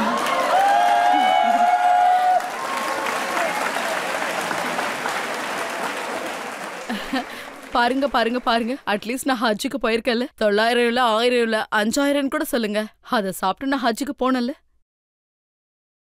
கௌதம் புத்தா மாதிரி ஆணுக்கும் பெண்ணுக்கும் ஒரே சட்டம் தான். இதுல எந்த பாரபட்சமும் கிடையாது. யாருமே சித்தார்த் புத்தா ஆன பிறகு இத கேட்க மாட்டாங்க. சித்தார்த், உங்க அப்பா உங்களை மாளிகையை விட்டு வெளியில அனுப்பாதப்போ உங்க அப்பா எதை காட்டி கவர்ந்தாரோ அதுல ஒருத்தர் என்கிட்ட என்ன சொன்னாருன்னா, அவருக்கு அழகான பெண்களை கொடுப்பாரு, பணங்களை கொடுப்பாரு, ஏன்னா அவரு இந்த விட்டு வெளில போக கூடாதுன்னு. அப்படின்னு பார்த்தா சித்தார்த் ஆயிரக்கணக்கான ஏழைகளை சாப்பிட்டிருப்பாரு அவருடைய மாளிகைக்குள்ள. ஆனா சித்தார்த் புத்தாவை ஏத்துக்கிட்டது அப்புறமா யாரும் அவரை கேட்க மாட்டாங்க. ஆனா ஒரு பெண் சன்னியாசியா இருக்கும்போது ஏன் அவகிட்ட இதை மட்டும் கேக்குறாங்க, பாஸ்ட்ல நீ எத்தனை எலிங்களை சாப்பிட்ட அப்படின்னு. நான் சாப்பிட்டேன், அது 23 வருஷத்துக்கு முன்னாடி சாப்பிட்டேன். அதனாலதான் பிரம்மச்சாரிய விரதம் 12 வருஷம் உள்ளுக்குள்ள சுத்தம் பண்ணணும். அதனாலதான் அந்த விரதம் நான் இருந்தேன். எல்லா ப்ரொடியூசர்ஸும் டைரக்டர்ஸும் என்ன சொல்றாங்கன்னா, நீளமான முடி, நல்ல சிவந்த கன்னங்கள், இவங்க ஒரு ஹிட் மெஷின் அப்படின்னு. ஆனா அவங்க எல்லாரையும் விட்டுட்டு நீங்க எங்க போனீங்கன்னே தெரியலையே. சில பேர் இன்ஸ்டாகிராம்ல என்ன எழுதிருக்காங்கன்னா, மம்தாஜி நீங்க என்ன இப்படி பண்ணிட்டீங்கன்னு, பாபாஸ் கூட போய் சேர்ந்துட்டீங்கன்னு, உங்களை நீங்களே அழிச்சுக்கிறீங்கன்னு. நாங்க உங்களை கரண் அர்ஜுன் 2ல பாக்கணும்னு நினைச்சோம், நீங்க இப்படி பண்ணாதீங்கன்னு மக்கள் சொல்லுவாங்க. நீங்க அவங்க பேச்சு என்னைக்காவது கேட்டிருக்கீங்களா? இல்ல இல்ல, இப்பதான் முடிஞ்சிடுச்சுல. நான் உங்ககிட்ட ஏற்கனவே சொன்னேன், பாலு நெய்யா மாறினதுக்கு அப்புறம் அந்த பேச்சுக்கே இடம் இல்ல. நீங்க என்னைக்காவது வருத்தப்பட்டிருக்கீங்களா, நாம இந்த மாதிரி படங்கள்லாம் பண்ணியிருக்கோமே, இந்த மாதிரி போட்டோ ஷூட் பண்ணிருக்கோமே, இந்த மாதிரிலாம் டான்ஸ் ஆடி இருக்கோமேன்னு? இல்ல, அந்த நேரத்துல எனக்கு அதுதான் சரின்னு பட்டுச்சு. அப்போ வயசு ஒரு பிரச்சனை. இளமையில மனுஷன் என்ன வேணாலும் பண்ணுவான், பண்ணிதான் ஆகணும். அது நம்ம முழுமையா, அது என்ன சொல்லுவாங்க, பௌத்தியத்துல நீங்க முழுமையா போனாதான் நீங்க சன்னியாசி ஆக முடியும். இப்ப ஆடியன்ஸ் 1-2 கேள்விகளை கேட்கலாம். நீங்க மும்பையில இருந்து வந்து பெரிய நடிகை ஆயிட்டீங்க, இப்போ சந்நியாசத்தை எடுத்துக்கிட்டீங்க. சோ இந்த 2 லைஃப்ல உங்களுக்கு எந்த லைஃப் ரொம்ப பிடிச்சிருக்கு? அப்புறம் இந்த 2 லைஃப்ல உங்களோட அனுபவம் என்ன? நான் உங்களுக்கு ஒண்ணு சொல்லட்டுமா? நான் சத்தியமா ஒரு விஷயம் சொல்லட்டுமா? ஈஸ்வரனுக்கு கொடுக்க 23 வருஷம் கூட கம்மிதான். அப்புறம் எனக்கு அபிஷேகம் பண்ணும்போது, பட்டாபிஷேகம் பண்ணும்போது நான் ரொம்ப அழுதேன். மக்களுக்கு என்ன தோணுச்சுன்னா நான் பிராயச்சித்தம் பண்றேன்னு. ஆனா இல்ல, இப்ப நான் கடவுள் பாட்டு பாடினேன். அது பாத்தீங்கன்னா பக்தியின் கண்ணீர். பாருங்க, நான் இப்பவும் அழறேன், கடவுளுக்காக அழலாம். இப்ப நீங்க யோசிங்க, நான் கடவுளை நினைச்சு எதுக்காக அழறேனா? ஒருவேளை அப்பா அம்மாவை தவிர நீங்க மனசார ஒருத்தரை விரும்புறீங்கன்னா அது கடவுளா மட்டும்தான் இருக்க முடியும். நீங்க அவருடைய பக்தியில ஐக்கியமாயிடுங்க. நாம சத்தியமா குருடர்களா இருக்கோம், முட்டாள்களா இருக்கோம், வழி தவறி போயிருக்கோம். அவர் உங்க மேல அன்பு காட்டுவாரு, உங்களை வழி நடத்துவாரு. உங்களால யோசிச்சு கூட பார்க்க முடியாது, நான் அவருக்காக என்னுடைய 23 வருஷத்தை அர்ப்பணிச்சிருக்கேன். எனக்கு பயமா இருக்கு, எல்லாரும் நான் மண்டலேஸ்வரர் ஆனதுனால எதுக்குறாங்க. நான் உங்களுக்கு பயப்படுறேன், கடவுளுக்கு நீங்க கொஞ்சம் பயப்படுங்கன்னு. அதனால நான் எதையுமே இழக்க போறதில்ல. எந்த சக்திங்களை நான் பூஜை பண்ணனோ அது உங்களை மன்னிக்குமா என்னன்னு கூட எனக்கு தெரியல. இப்போ ஒரு சின்ன பிரேக் எடுத்துக்கலாம். பிரேக்குக்கு அப்புறம் ஆப்கி அதாலத்துல மம்தா மீது உள்ள குற்றச்சாட்டுகளும் கேள்விகளும் தொடரும். மிகப்பெரிய கான்ட்ரவர்சி, ரொம்ப பெரிய அரகன்ஸ்னு ஒரு விஷயம். ராஜ்குமார் சந்தோஷி கூட ஆமா, அவர் என்ன சொன்னாருன்னா, மம்தா என்ன அண்டர்வேர்ல்ட் தாவூத் இப்ராஹிமை வச்சு மிரட்டினாங்கன்னு. இல்ல இல்ல, எனக்கும் அண்டர்வேர்ல்டுக்கும் எந்த சம்பந்தமும் இல்ல. தாவூத்தை நான் மீட் பண்ணதே இல்ல, அத கேள்விக்கே இடம் இல்ல. Welcome back. ஆப்கி அதாலத்துல இன்னைக்கு நம்முடைய விருந்தாளி மும்பை படங்களுடைய சூப்பர் ஸ்டார் மம்தா குல்கர்னி. இவங்களுடைய புது பேரு எமாய் நந்தகிரி. ஆப்கி அதாலத்துல அடுத்த குற்றச்சாட்டு. ஆப்கி அதாலத்துல பிலிம் ஸ்டாரா இருந்து மகா மண்டலேஸ்வர் ஆன மம்தா குல்கர்னி மீது உள்ள அடுத்த குற்றச்சாட்டு, ரொம்ப வெற்றி அடைஞ்சதால அரகண்டா மாறிட்டாங்க. நீங்க என்ன சொல்லிருக்கீங்கன்னா, அந்த நேரத்துல கூட நீங்க படத்துல நடிக்கும் போது ஆன்மீகத்துல இன்ட்ரெஸ்டடா இருந்தீங்கன்னு. ஆன்மீகத்துல ஈடுபட்டவங்க எல்லாம் ரொம்ப கட்டுப்பாட்டோட இருப்பாங்கன்னு, அவங்களுக்கு கோபம் கம்மியா வரும், ஆணவம் இருக்காதுன்னு சொல்லுவாங்க. அப்படிப்பட்ட பல உதாரணங்களை என்னால உங்களுக்கு சொல்ல முடியும். நீங்க உங்க அழகை நினைச்சு ரொம்பவே கர்வப்படுவீங்க. ஸோ நீங்க என்ன சொல்லியிருக்கீங்கன்னா, ரேகா ஸ்ரீதேவி எல்லாம் வெறும் காஸ்மெட்டிக் பியூட்டி, நான் தான் ரியல் பியூட்டின்னு. கடவுளே,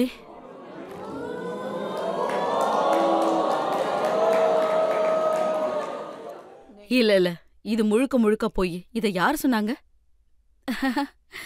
இல்ல இல்ல, இது முழுக்க முழுக்க போய். அந்த நேரத்துல என்னாச்சுன்னு தெரியுமா? We used to have Stardust Cineblist. அந்த நேரத்துல நிறைய கான்ட்ரவர்சிஸ் வரும். அந்த நேரத்துல ஒரு கான்ட்ரவர்சி சினிபிளிஸ்ல வந்துச்சு.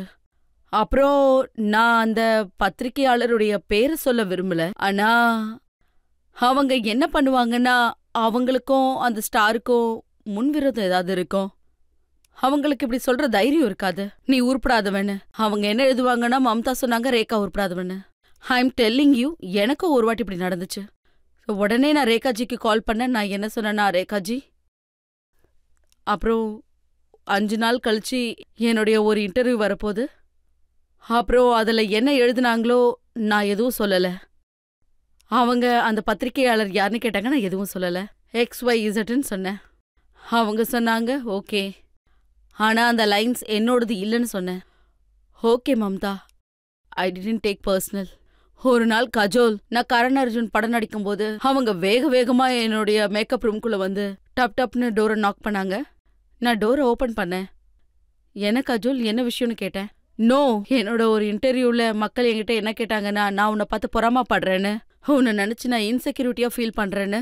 நான் அப்படி சொல்லவே இல்லையே. ஐ செட் ஓகே ஓகே, கிளம்பிட்டா. சோ இது அந்த நேரத்துல இந்த மேகசின்ஸ் இருக்குமே, அது ஒருத்தருக்கு ஒருத்தர் தீய பத்த வச்சிடும். அவங்களுக்கு வேண்டியது ஸ்பைசியா ஒண்ணு to put on the cover. அவங்களுக்கு என்ன கவர்ல போடணும் அவங்க முன்னாடியே டிசைட் பண்ணிடுவாங்க. ரேகாஜியை கவர்ல போடணும்னா மம்தாஜி எப்படி ஃபயர் பண்ணணும்னு. ஒரு நியூஸ் வந்தது, நீங்க சுல்தான் ஆஃப் புரூனேக்கு ரொம்பவே நெருக்கமா இருந்தீங்கன்னு. நீங்க அவரை சந்திக்க போவீங்க, அந்த விஷயத்தை பத்தி நிறைய பேச்சு வந்தது.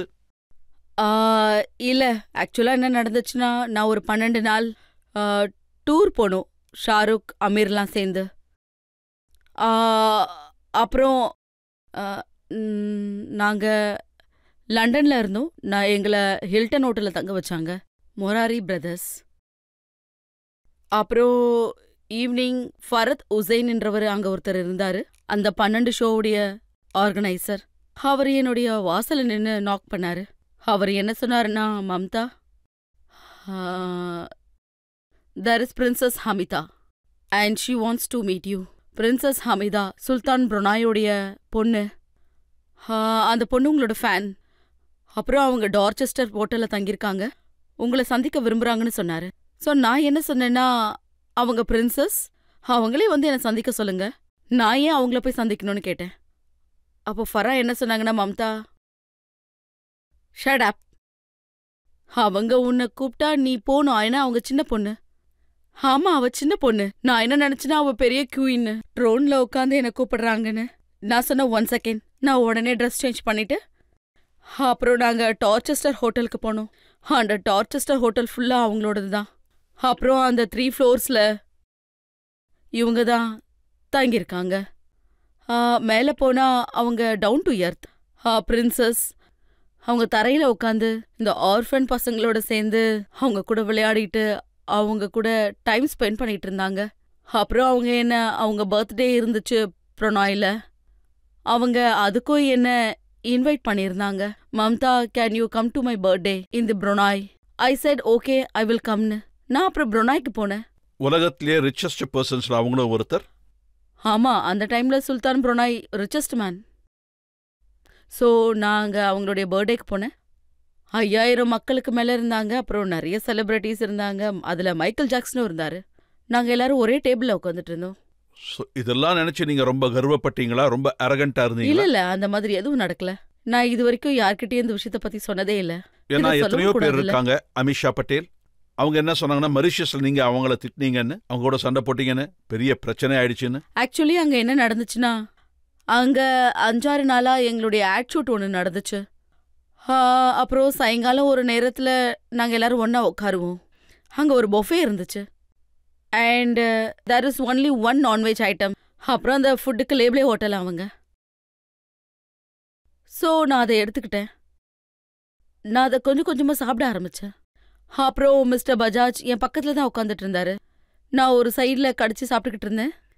அதை கடிச்சு சாப்பிடவே முடியல. நான் அப்போ அவர்கிட்ட கேட்டேன், பஜாஜ் சார், அப்போ அங்கிருந்த ஒரே நான்வெஜ் அது மட்டும்தான்.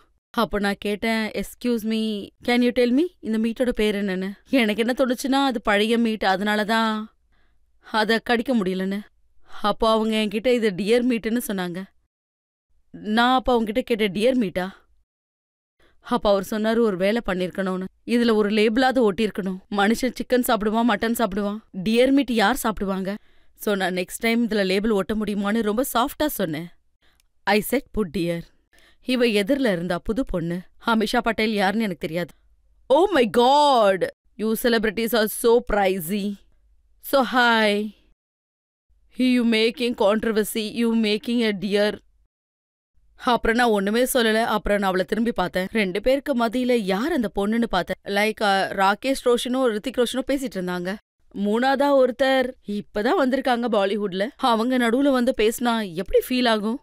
நிஜமா எனக்கு அவ்வளவு தைரியம் வராது. ஷாருக் கானும் ராகேஷ் ரோஷனும் பேசிட்டு இருக்கும்போது எனக்கு அந்த நேரத்துல எந்த ஈர்ப்பும் இல்ல, எந்த ஸ்டாண்டிங்கும் கிடையாது. என்னால அவங்க 2 பேருக்கு நடுவுல வர முடியாது. அதுவும் on a issues. It was very. இல்ல நீங்க அவங்க கிட்ட சொன்னீங்களாமே, உனக்கு என்ன இல்ல இல்ல தெரியும்? நான் அப்படி சொல்ல வரல. இல்ல இல்ல இல்ல இந்த வார்த்தையை நான் சொல்லல. என்னுடைய அசிஸ்டன்ட் ஒருத்தி இருந்தா என் கூட. அவ கேட்டா, ஹூ ஆர் யூ? அப்புறம் என்ன நடந்துச்சுன்னு எனக்கு தெரியாது. சீரியஸா எனக்கு தெரியாது. அவ என்ன சொன்னா என்ன சொல்லலன்னு எனக்கு தெரியாது. அது அவங்க 2 பேருக்குள்ள நடந்த விஷயம். You stay away. It's not a conversation about you. மிகப்பெரிய கான்ட்ரவர்சி, ரொம்ப பெரிய அரகன்ஸ்னு ஒரு விஷயம். ராஜ்குமார் சந்தோஷி கூட சொல்லுங்க. அவர் என்ன சொன்னாருன்னா, மம்தா என்ன அண்டர்வேல் தாவூத் இப்ராஹிமை வச்சு மிரட்டினாங்கன்னு. இல்ல இல்ல, எனக்கும் அண்டர்வேல்டுக்கும் எந்த சம்பந்தமும் இல்ல. தாவூத்தை நான் மீட் பண்ணதே இல்ல. அத கேள்விக்கே இடம் இல்ல. ஒரு இடத்துல இப்படி எழுதியிருக்காங்க, மம்தா குல்கர்னி ராஜ்குமார் சந்தோஷிய செக்ஷுவல் ஃபேவர் கேட்டார் என்ற பழிய சுமத்தி இருக்காங்கன்னு ஒரு ரோல் கொடுக்கறதுக்காக. பாருங்க, இது பாலிவுட் இண்டஸ்ட்ரீஸ். ஓகே, இங்க எல்லாமே இப்படி நடக்கதான் செய்யும். ஏன்னா நான் இத்தனை வருஷமா தியானத்துல இருந்திருக்கேன். இது நேச்சுரல் இல்லையா? நாங்க 1 மாசம் ஷூட்டிங் போவோம். அங்க ஒருத்தருக்கு ஒருத்தர் பிடிக்கலாம், சந்தோஷமா இருக்கணும்னு தோணலாம். இது ரொம்ப முக்கியமான விஷயம் ஒன்றும் இல்லை. ஒரு வேளை அப்படி தோணி இருக்கலாம். So it's very a normal thing. இப்ப பப்ளிக்ல ஒருத்தர் கேள்வி கேட்கலாம், நீங்க சன்னியாசி ஆகணுன்ற முடிவு உங்களோட மென்டல் பீஸ்க்காகவா? உங்களோட நிறைய இன்டர்வியூஸ் நாங்க பார்த்துருக்கோம், அதே மாதிரி கேட்டிருக்கோம். உங்களோட ப்ரொஃபஷனல் லைஃப் ரொம்ப சக்சஸ்ஃபுல்லா இருந்துச்சு. பட் உங்களோட பர்சனல் லைஃப் கொஞ்சம் அன்லக்கி ஃபேக்டரா இருந்துச்சு. இப்படி தானே நடக்கும். எங்கேயாவது ஒரு இடத்துல அடிபட்டுதான் ஆகணும். அப்புறம்தான் மனுஷன் அப்படி சொல்லுவான், இதையும் பார்த்துட்டா அதையும் பார்த்துட்டான், இப்ப கடவுளை பார்க்கலான்னு. இப்ப உங்களுக்கு பர்சனல் லைஃப்னு ஏதாவது இருக்கா இல்லையா? அந்த மாதிரி எதுவும் இல்ல. என் ஃபேமிலியில யாரும் இல்ல, எல்லாரும் போயிட்டாங்க. எங்க அப்பா இறந்துட்டாரு, ஆனா என்னால போக முடியல. தவத்துல இப்படிதான் நடக்கும். அதுவும் ஒரே இடத்துல பண்ண வேண்டியதா இருக்கும். நான் பிரம்மச்சாரிய விரதத்தை ஏத்துக்கிட்டேன். அத 12 வருஷம் பண்ண வேண்டியதா இருக்கும். அப்பதான் சித்தி முழுமையா நிறைவேறும். நீங்க நிறைவேற்றினதை பத்தி எங்கிட்ட சில கேள்விகள் இருக்கு. அதுக்கு முன்னாடி ஒரு பிரேக் எடுத்துக்கலாம். பிரேக்குக்கு அப்புறம் ஆப்கி அதாலத்துல மம்தா குல்கர்னி மேல வழக்கும் கேள்விகளும் தொடரும். அப்போ இப்ப அவர் எங்க இருக்காரு? அவரு இப்ப வேற ஒருத்தவங்க கூட இருக்காரு. வேற ஏதாவது ஜெயிலியா? இல்ல இல்ல, இப்ப அவரு வேற ஒருத்தி கூட இருக்காரு. அதான் வெள்ளக்காரி. வெள்ளக்காரிங்க 12 வருஷம் வெயிட் பண்ணுவாங்களா என்ன? அவங்க ஒரு நாள் கூட வெயிட் பண்ண மாட்டாங்க. ஒருத்தர் போயிட்டா நெக்ஸ்ட் இன்னொருத்தர். இல்ல, நான் அந்த பொண்ணை பத்தி பேசல. அந்த வெள்ளக்காரியை பத்தி எனக்கு எதுக்கு? இந்த பிக்கி கோஸ்வாமி எங்க?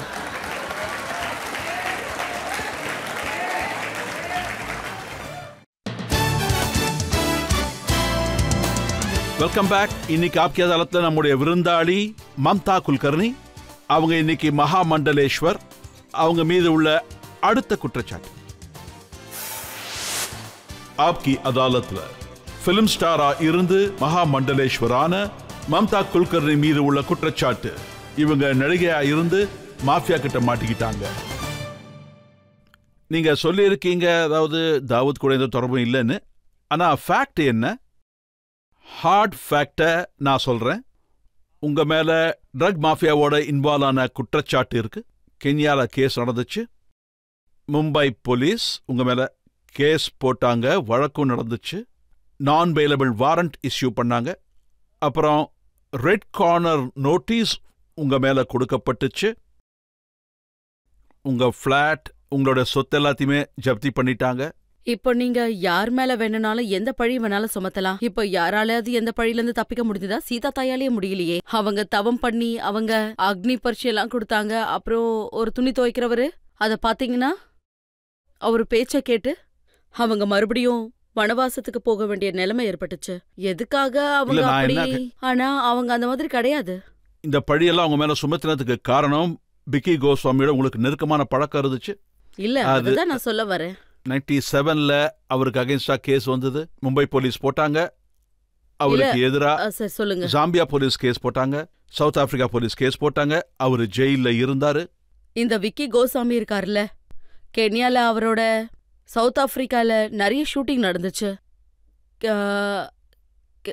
கேசினோஸ்ல, பிரைவேட் ஜெட்ஸ்ல. ஆனா அவர் 15 வருஷம் துபாய் ஜெயில இருந்தாரு ஏதோ கேஸ்ல. அப்புறம் 96ல இண்டஸ்ட்ரி ஃபுல்லா அவரை சந்திச்சாங்க. அங்க போய் அவரை சந்திச்ச கடைசி பொண்ணு நான் தான். அப்புறம் அந்த சமயத்துல என்னுடைய செக்ரட்டரியும் சேஞ்ச் ஆயிட்டாங்க. செக்ரட்டரி சேஞ்ச் ஆனதுக்கு அப்புறம் அவர் மூலமா என்னை காண்டாக்ட் பண்ணாரு. அவரு பேசும்போது எனக்கு ரொம்ப நல்லா இருந்துச்சு. ஏன்னா என்னோட கோஸ்டார்ஸ் ஏற்கனவே அவர் கூட ஒர்க் பண்ணிருக்காங்க. நான் உங்ககிட்ட கேட்டேன், இந்த விக்கி கோசாமி யாருன்னு உங்களுக்கு தெரியுமான்னு கேட்டேன். அதுக்கு அப்ப அவங்க என்ன சொன்னாங்கன்னா நிறைய சொன்னாங்க. அப்புறம் ஒரு 10 நாள் கழிச்சு நான் விக்கி கோசாமிய மீட் பண்ணேன். அப்புறம் நான் பாம்பேக்கு வந்ததுக்கு அப்புறம் அவருடைய ஒரு ஹோட்டல் ஒன்னு ஓபன் பண்ணாங்க. பாலிவுட்ல எல்லாரும் அங்க போனாங்க. எல்லாரும் பாலிவுட் செலிபிரிட்டிஸ். அவங்க பேரை நான் சொல்லல. எல்லாரும் அங்க போனாங்க, என்ன தவிர. ஏன்னா நான் ஷூட்டிங்ல பிஸியா இருந்தேன். என்னால போக முடியல. அன்னைக்கு ராத்திரி தான் அவரோட ஹோட்டல் ஓப்பனிங் இருந்துச்சு. அவரு துபாயில அரெஸ்ட் ஆயிட்டாரு. அப்புறம் அவர் அங்கிருந்து ஃபோன் பண்ணாரு. அவரை சாலிட்டரி கன்ஃபைன்மெண்ட்ல வச்சிருந்தாங்க. அவரு உள்ள இருந்து எனக்கு ஃபோன் பண்ணாரு. அப்புறம் ஃபர்ஸ்ட் டைம் அவர் ஃபோன் வந்தது நான் கட் பண்ணிட்டேன். அப்புறம் அவர் திரும்பவும் எனக்கு ஃபோன் பண்ணாரு, நான் கட் பண்ணிட்டேன். நான் ஃபோன் அட்டன் பண்ணி எஸ் வீக்ஸ். அவர் என்ன சொன்னாருன்னா, this is my last call mumps. நான் உயிரோட இருப்பேனா இல்ல செத்து போயிடுவேனான்னு எனக்கே தெரியாது. என்ன சாலிட்டரி கன்ஃபைன்ல அதுக்குள்ள போட்டுட்டாங்க. நான் கேட்டேன், உங்களுக்கு என்கிட்ட இருந்து என்ன வேணும்னு. ஏன்னா உன்கிட்ட எனக்கு இறுதியா லாஸ்ட் டைம் பேச விரும்புறேன்னு சொல்லி அழ ஆரம்பிச்சிட்டாரு. அப்புறம் நான் என்ன சொன்னேன்னா, என்னால இப்போதைக்கு எதுவும் பண்ண முடியாதுன்னு சொன்னேன். உன்னை ஹேங் பண்ணுவாங்களோ இல்லையோ, இல்ல நீ சாவியோ இல்லையோ, ஸோ நான் போய் என் குரு கிட்ட பேசுறேன்னு சொன்னேன்.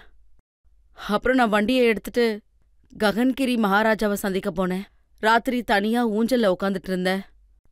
அவர் பாத்தீங்கன்னா சமாதியில உட்காந்துட்டு இருந்தாரு. அப்புறம் நான் அவர்கிட்ட கேட்டேன். அப்புறம் அவர் ஒரு பெரிய துறவி. அவருக்கு சொல்ல வேண்டிய அவசியமே இல்ல. நான் ஒரு லைன் தான் சொன்னேன். அவரோட ஃபோன் வந்துச்சு. அந்த நேரத்துல அவருக்கு என்ன சொல்லணும்னு, அவர் இந்த ப்ராப்ளத்துல இருந்து வெளியில வருவார்னு சொன்னாரு. அவருக்கு கொஞ்சம் டைம் இருக்குன்னு சொன்னாரு. அவருக்கு 12-15 வருஷம் பாக்கி இருக்குன்னு சொன்னாரு. அந்த நேரத்துல நான் சொன்ன மாதிரி, அந்த நேரத்துல நவராத்திரி பூஜை வச்சிருக்கேன்னு நான் சொன்னேன். பிரசிடென்ட் ஹோட்டலுக்கு போலாமான்னு சொன்னாங்க. அந்த நேரத்துல என்னுடைய கான்சென்ட்ரேஷன் டைவர்ட் ஆகி இருந்துச்சு. அந்த நேரத்துல குரு சொன்னாரு, அந்த நேரத்துல நீ வந்து என்ன பாருன்னு என்ன சொன்னாரு. நான் சொன்னேன் ஓகே. நான் சொன்ன வந்தது என்னன்னா, அந்த நேரத்துல எங்க அம்மா இறந்துட்டாங்க. அம்மா இறந்தப்போ அந்த நேரத்துல நான் ரொம்ப தனிமையா ஃபீல் பண்ணேன். அப்புறம் இவர் ஃபோன்ல ஏதோ இவராது நம்ம கூட ஃபோன்ல இருக்காருன்னு நினைச்சு அவரை போய் பார்த்துட்டு வரலான்னு நினைச்சேன். அவரு ஜெயில இருக்காரு. உயிரோட இருப்பாரான்னு தெரியல. ஆனாலும் நான் அவரை பார்க்க போனேன். நான் அவரை அங்க சந்திக்க போனேன். சந்திக்க போனதுக்கு அப்புறம் அவர் எனக்கு வாக்கு கொடுத்தாரு. நீ எந்த ஷேக்குக்கிட்டையும் போக மாட்டேன்னு எனக்கு வாக்கு கொடுன்னு சொன்னாரு. நான் ஏன்னு கேட்டேன். ஏன்னா அவங்க உன்னை பார்த்தா விட மாட்டாங்கன்னு சொன்னாரு. அப்போ நான் என்ன சொன்னேன்னா, என்கிட்ட ஒரே ஒரு வழிதான் இருக்கு. அது அந்த ஈஸ்வரனுடைய பக்தி. அத நான் 12 வருஷம் பிரம்மச்சாரிய விரதத்தை ஏத்துக்கிட்டு பண்ணேன். அப்புறம் என்னுடைய 12 வருஷ பிரம்மச்சாரிய விரதத்துல என்னுடைய குண்டலினி சக்தி விழிப்புணர்வு அடைஞ்சது. 7 சக்கரங்கள் இருக்கு. 7 சக்கரங்களுக்கு ஒரு கடவுள் இருக்காரு. அந்த மாதிரி ஒவ்வொரு கடவுளும் என்னை சோதிச்சாங்க, கடுமையா சோதிச்சாங்க. அப்பதான் குண்டலினி சக்தி எனக்கு கிடைச்சது. அதுக்கப்புறம் தான் நான் இங்க வந்தேன். அதுக்கப்புறம் இதுக்கு நடுவுல 2012-13ல கும்பமேளா நடந்துச்சு. அதே பிரயாக்ராஜ்ல. அதே பிரயாக்ராஜ்க்கு நான் வந்தேன் 12-13ல. அப்புறம் அது மிஸ் ஆயிடுச்சு. மிஸ் ஆனதும் நான் பிரயாக்கு வந்தேன் என்னுடைய தவத்தால. பாருங்க மம்தாஜி, நீங்க எந்த ஆள் கூட 10 நாள் பழகினீங்களோ சொல்லுங்க, அவர் உங்களுக்கு 2 தடவை ஃபோன் பண்ணாரு. அதுவும் ஜெயில இருந்து, அதுவும் ட்ரக் கேஸ்ல ஜெயில இருந்து போனேன். இப்படி யாராவது ஒருத்தர் சந்திக்க போவாங்களா? இல்ல இல்ல இல்ல, ஏன்னா அந்த மனுஷன் மனசால ரொம்ப நல்லவரு. நீங்க அவரை புரிஞ்சுக்கல, உங்களுக்கு புரியல. அவர் மனசார ரொம்ப நல்லவரு. பாருங்க, எல்லாருக்கும் சொந்தன்னு ஒருத்தவங்க இருப்பாங்க. இப்ப நான் என்ன சொல்றது? நீங்க தவம் பண்ணேன்னு சொல்றீங்க. அப்ப நீங்க தான் முதல் துறவி. துபாயில ஒரு ஷேக்கோட ஃபிளாட்ல வெறும் தியானம் பண்ணிக்கிட்டு இருந்தீங்க. ஆமா. தவம் பண்றவங்க எல்லாம் இமயமலைக்கு போவாங்க, இல்ல ஏதாவது ஒரு ஆசிரமத்துக்கு போவாங்க. இல்ல, இதுதான் மனுஷனோட ஏதோ அறியாமைன்னு சொல்லலாம், இக்னோரன்ஸ்ன்னு சொல்லலாம். இமயமலைக்கு போனாதான் ஈஸ்வரனை அடைய முடியும்னு சொல்றாங்க. என்கிட்ட இப்ப பாத்தீங்கன்னா ஒரே ஒரு ஃபிளாட் தான் இருக்கு. அதுக்குள்ள எந்த வசதியும் இல்ல. கீழே நான் உட்கார ஒரு கம்பளி போட்டிருக்கோம், யோகி வாழ்ற மாதிரி. நீங்க யார பார்த்தாலும் தெரியும். ஒருவேளை போகியா இருந்தா அவங்க ஹிமாலயா கேவ்ல இருந்தாலும் நல்ல நல்ல கருவிகளை வச்சு தேர்ந்த சாப்பாடை சாப்பிட முடியும். இதுதான் நம்ம ஆளுங்களோட தப்பு. நம்ம உடைகளை பார்த்து அவங்க யோகியா இல்லையான்னு முடிவு பண்ணிடுவாங்க. நீங்க அது எந்த அவங்களால அளவுக்கு ஒண்ணும் பண்ண தவம் முடியாது. பண்ணீங்களோ அந்த அளவுக்கு உங்க குண்டலினி சக்தி வெளிப்பட்டது. கடவுள்கிட்ட இருந்து கிடைச்ச உங்க இந்த சக்தியை வச்சு நீங்க ஒரு போயும் ஒரு ட்ரக் மாஃபியாவை தான் காப்பாத்தணுமா? இல்ல, நான் அதை தான் சொல்றேன். அவரை காப்பாத்துறதுக்கு என்னுடைய சாதனை இருந்துச்சு.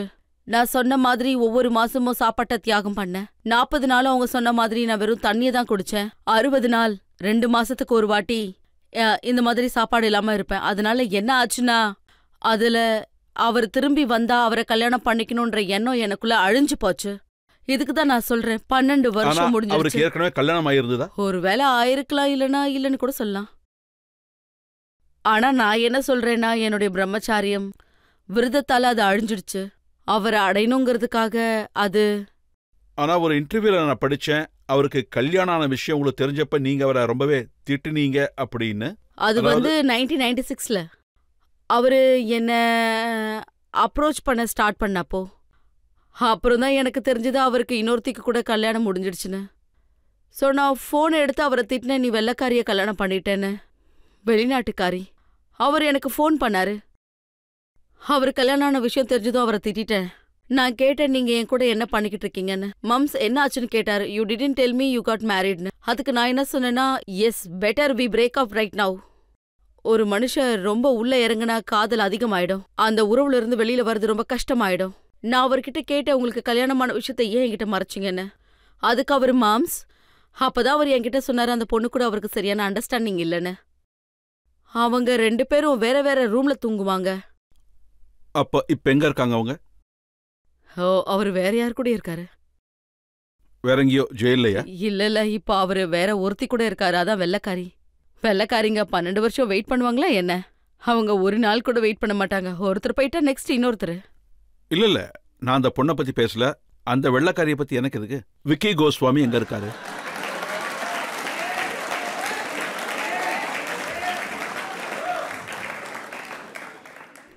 அவர் இப்போ அமெரிக்கா ஜெயில இருக்காரு. என்ன நடந்துச்சுன்னா, 2013ல அவர் வெளியில வந்து நேரா கென்யாக்கு போனாரு. என்ன அவர் சந்திக்க வரல. அப்புறம் 2-3 வருஷம் அவர் ரொம்ப பிஸியா இருந்தாரு. 2-3 வருஷம் பிஸியா தான் இருந்தாரு. அப்படின்னா நீங்க அவரை வெளியே கொண்டு வர மறுபடியும் தவம் பண்ண மாட்டீங்களா? இல்ல, நான் சொல்றதை நீங்க முழுசா கேளுங்க. 2-3 வருஷம் அவரு சாதாரணமான வாழ்க்கைய வாழ்ந்துட்டு இருந்தாரு. அங்கேயும் அவருக்கு செட் ஆகல. அவர் திரும்ப வருவாரா இல்லையான்னு எனக்கு தெரியாது. இப்போ நான் அவருடைய கர்மாக்கை விட்டுட்டேன். எல்லாம் அவர் முடிவு பண்ண விட்டுட்டேன். அவர் என்னை பார்க்க வந்திருக்கணும். பாத்தீங்கன்னா, ராவணன் சீத்தைய தூக்கிட்டு போனாரு. அவருடைய தம்பி விபீஷணனோட சேர்ந்து எத்தனையோ பேர் சொன்னாங்க சீதாமாவை அனுப்பிடுங்கன்னு, சீதாமாவை அனுப்புங்கன்னு. ஆனா ராவணன் விபீஷணனோட பேச்சும் கேட்கல. அப்புறம் இப்படித்தான் நடக்கும். அவர் என்ன கர்மா பண்ணாரோ அதுக்கு தான் பலன் கிடைக்கும். இல்ல, அது என்ன? திரும்பவும் அமெரிக்காக்கு போனாரு. அப்புறம் 2016ல என் மேல கேஸ் விழுந்தப்போ 2016, 17, 18, 19, 20 நான் மறுபடியும் தவம் பண்ண ஆரம்பிச்சிட்டேன். இந்த வாட்டி நான் என் மேல விழுந்த கேஸ்க்காக பண்ணேன். அப்புறம் 2017ல அமித்ஷாவுக்கும் மோடிஜிக்கும் நான் ஒரு கடிதம் எழுதினேன். அதுல என்ன எழுதினேன்னா, நான் அப்புறமா அதை வெளியே கொண்டு வரேன், கண்டிப்பா ரிலீஸ் பண்ணுவேன். நான் அவங்க கிட்ட ஓப்பனா சொன்னேன், நான் தவத்தை தவிர வேற எதுவுமே பண்ணலன்னு. அப்புறம் இந்த பழியை என் மேல சுமத்துனாங்கல்ல அந்த ஏசிபி கமிஷனர், அது தப்புன்னு நான் 2016ல ஒரு லெட்டர் எழுதினேன். அதை நான் உங்களுக்காக ரிலீஸ் பண்றேன். அதுல நான் என்ன எழுதுனேன்னு கூட நீங்க பாருங்க. நீங்களே உங்க ஆயால என்ன எழுதினீங்கன்னு பப்ளிக் கிட்ட சொல்லுங்க. இல்ல, ரொம்ப விரிவா எழுதியிருக்கேன். நான் இத்தனை வருஷம் தவம் பண்ணியிருக்கேன். அப்புறம் நான் இந்த ட்ரக்ஸ்குள்ள யார் போக விரும்புவா? காசுக்காக தான் யாராவது ட்ரக்ஸ்குள்ள போவாங்க. பாலிவுட்ல ஒரு ஆளு ஒரு நாளைக்கு 10 லட்சம் சம்பாதிக்கும் போது என்னுடைய 3 அப்பார்ட்மெண்ட்ஸ் பாழடைஞ்சு போனதை நான் பார்த்திருக்கேன். ஆனா நான் அங்க போல 25 வருஷமா. அது நஷ்டமானாலும் என்ன ஆனாலும் நான் அதை பார்க்க போவே இல்ல.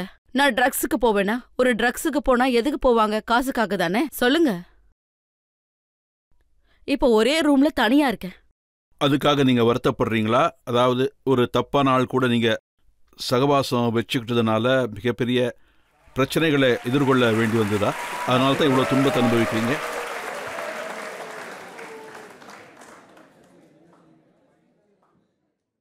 இன்னைக்கு கொஞ்சமா தோணுது. அப்புறமா எனக்கு என்ன தோணுச்சுன்னா, இதுலயும் ஈஸ்வரனோட ஏதாவது பிளானிங் இருந்திருக்கும்னு. பிகாஸ் 2016 இருந்து 24 வரைக்கும் நான் கடும் தவம் பண்ணேன். நான் உங்ககிட்ட சொல்லியிருக்கேன், நான் 12 வருஷம் கடும் தவம் பண்ணியிருக்கேன். நான் சித்த நிலைக்கு போய் சேரல. அது 2016 என் மேல இருந்துச்சு, அப்புறம் அவர் மேல போய் சேர்ந்துச்சு. அதுக்கப்புறம் என்னோட நிலைமை இந்த மாதிரி மாறிடுச்சு. அப்புறம் நான் தவம் பண்ணேன். எப்போ அந்த கேஸ் ஏன் மேல விழுந்துச்சோ, நான் வானத்தையும் பூமியும் ஒன்னாக்கிட்டேன். இதுக்காக நான் உங்களை கண்டிப்பா பாராட்டியே ஆகணும். நீங்க எல்லா கேள்விக்கும் மறைக்காம ஓப்பனாவே பதில் சொன்னீங்க. எந்த விஷயத்தையும் சுத்தி வளைச்சு ஒதுக்க ட்ரை பண்ணல. எல்லா ஃபேக்ட்ஸையும் எல்லா இதற்கையும் சொல்லிட்டீங்க. இது ரொம்ப நல்ல விஷயம். இப்ப ஆடியன்ஸ்ல இருந்து ஒருத்தர் கேள்வி கேட்கலாம். என்னோட கேள்வி என்னன்னா, ஒரு நாள் உங்களை லாலு யாதவ் பாட்னா கூப்பிட்டாரு. அந்த ஷோ பத்தி நிறைய சர்ச்சை உண்டாச்சு. அதை பத்தி நீங்க என்ன சொல்ல விரும்புறீங்க? ஆக்சுவலா அந்த நேரத்துல எனக்கு லாலு யாருன்னே தெரியாது. சத்தியமா அப்ப என்ன நடந்துச்சுன்னு நான் சொல்றேன். இவர் அதே செக்ரட்டரி தான் விக்கி கூட என்ன பேச வச்சாரு. அவர் புதுசு 2 மாசம்தான் ஆச்சு. அதுக்கப்புறம் நான் கோவா போனேன். அங்க கார்னிவல் ஃபங்க்ஷனுக்கு சீஃப் கெஸ்டுக்கு போனேன். அப்புறம் அங்கிருந்து அவர் எனக்கு ஃபோன் பண்ணாரு, மம்தா இப்போ நீ அங்கிருந்து பீகார் ஸ்டேட்டுக்கு போகணும்ட்டு. அப்புறம் நானும் சரின்னு சொல்லி எதுக்குன்னு கேட்டேன். அங்க ஒரு ஷோ இருக்குன்னு சொல்லி கணேஷ் ஷேக்கடே, அவர் ஒரு கோரியோகிராஃபர், என் கூட வந்தாரு. நாங்க ஒரு 10 டான்சர்ஸ், அப்புறம் என்னுடைய ட்ரெஸ் கோரியோகிராஃபரும், மேக்கப் மேனும் இருந்தாங்க, ஹேர் ட்ரெஸ்ஸரும் இருந்தாங்க.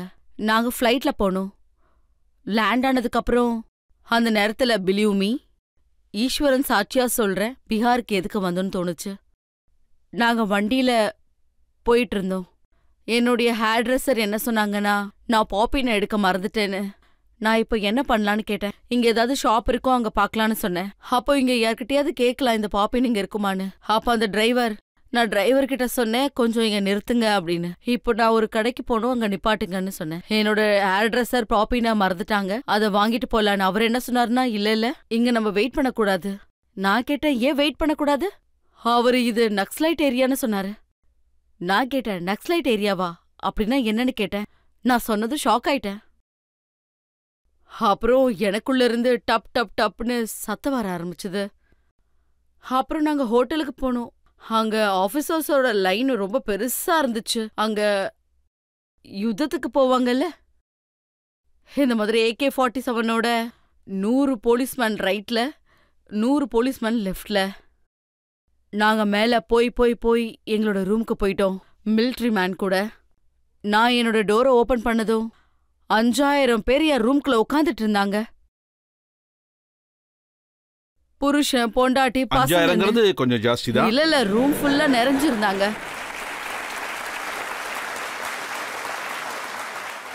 இல்ல 1000 பேர் கண்டிப்பா இருப்பாங்க.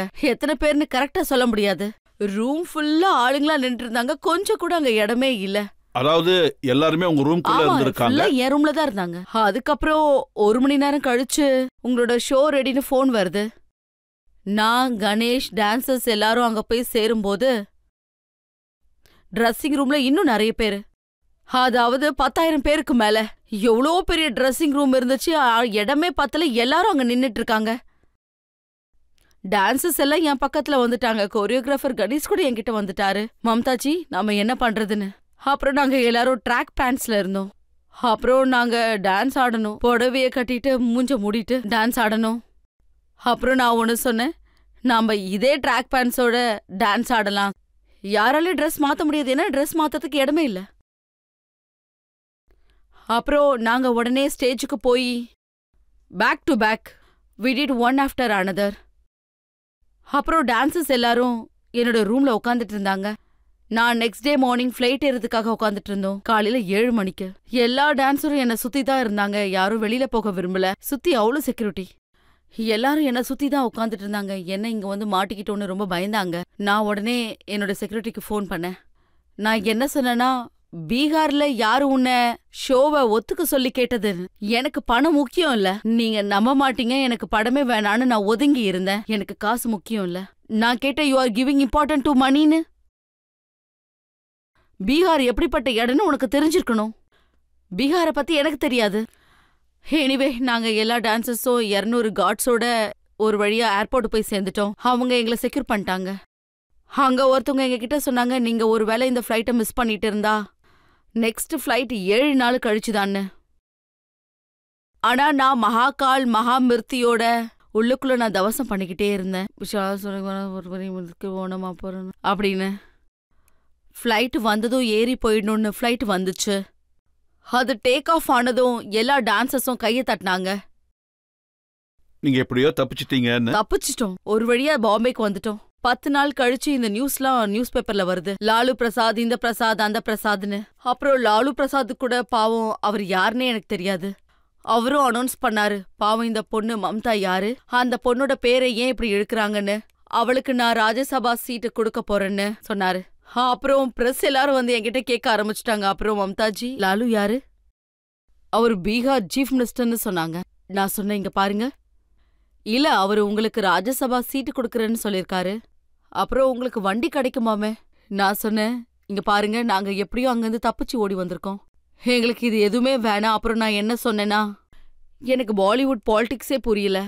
அப்போ எப்படி நான் டைரக்ட் பாலிடிக்ஸ்குள்ள போக முடியும்னு, இந்த லாலு பிரசாத் யாருன்னு எனக்கு புரியலன்னு சொன்னேன்.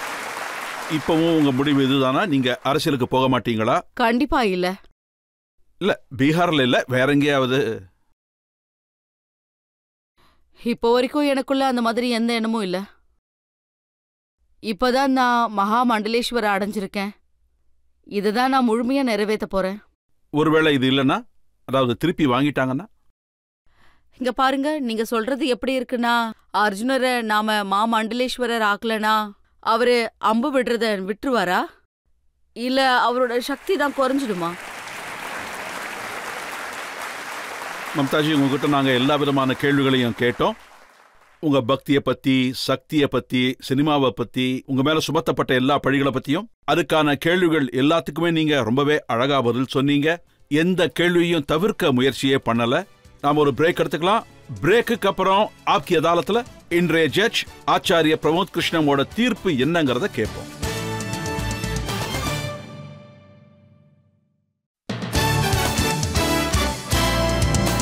Welcome back. ஆப்கி அதாலத்ல இன்னைக்கு நாம வழக்க தொடர்ந்தது. ஒரு காலத்துல மிகப்பெரிய சினி ஸ்டார் மம்தா குல்கர்னி மீது. இன்னைக்கு அவங்க ஒரு மகா மண்டலேஸ்வர். இன்னைக்கு வழக்குல தீர்ப்ப சொல்றதுக்கு நம்மோட ஜட்ஜ் கல்கிதாமோட பீட்டாதிபதி ஆச்சாரிய பிரமோத் கிருஷ்ணன். எல்லா குற்றச்சாட்டுகளும் வாதங்களும் கேட்டதுக்கு அப்புறம் இந்த நீதிமன்றம் இந்த முடிவுக்கு வந்திருக்கு.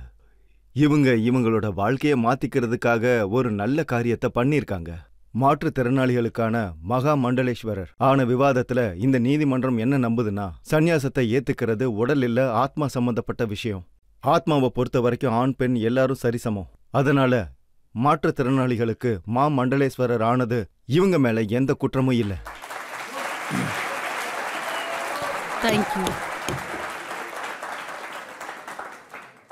ஆனா நீதிமன்றம் இதையும் நம்புது.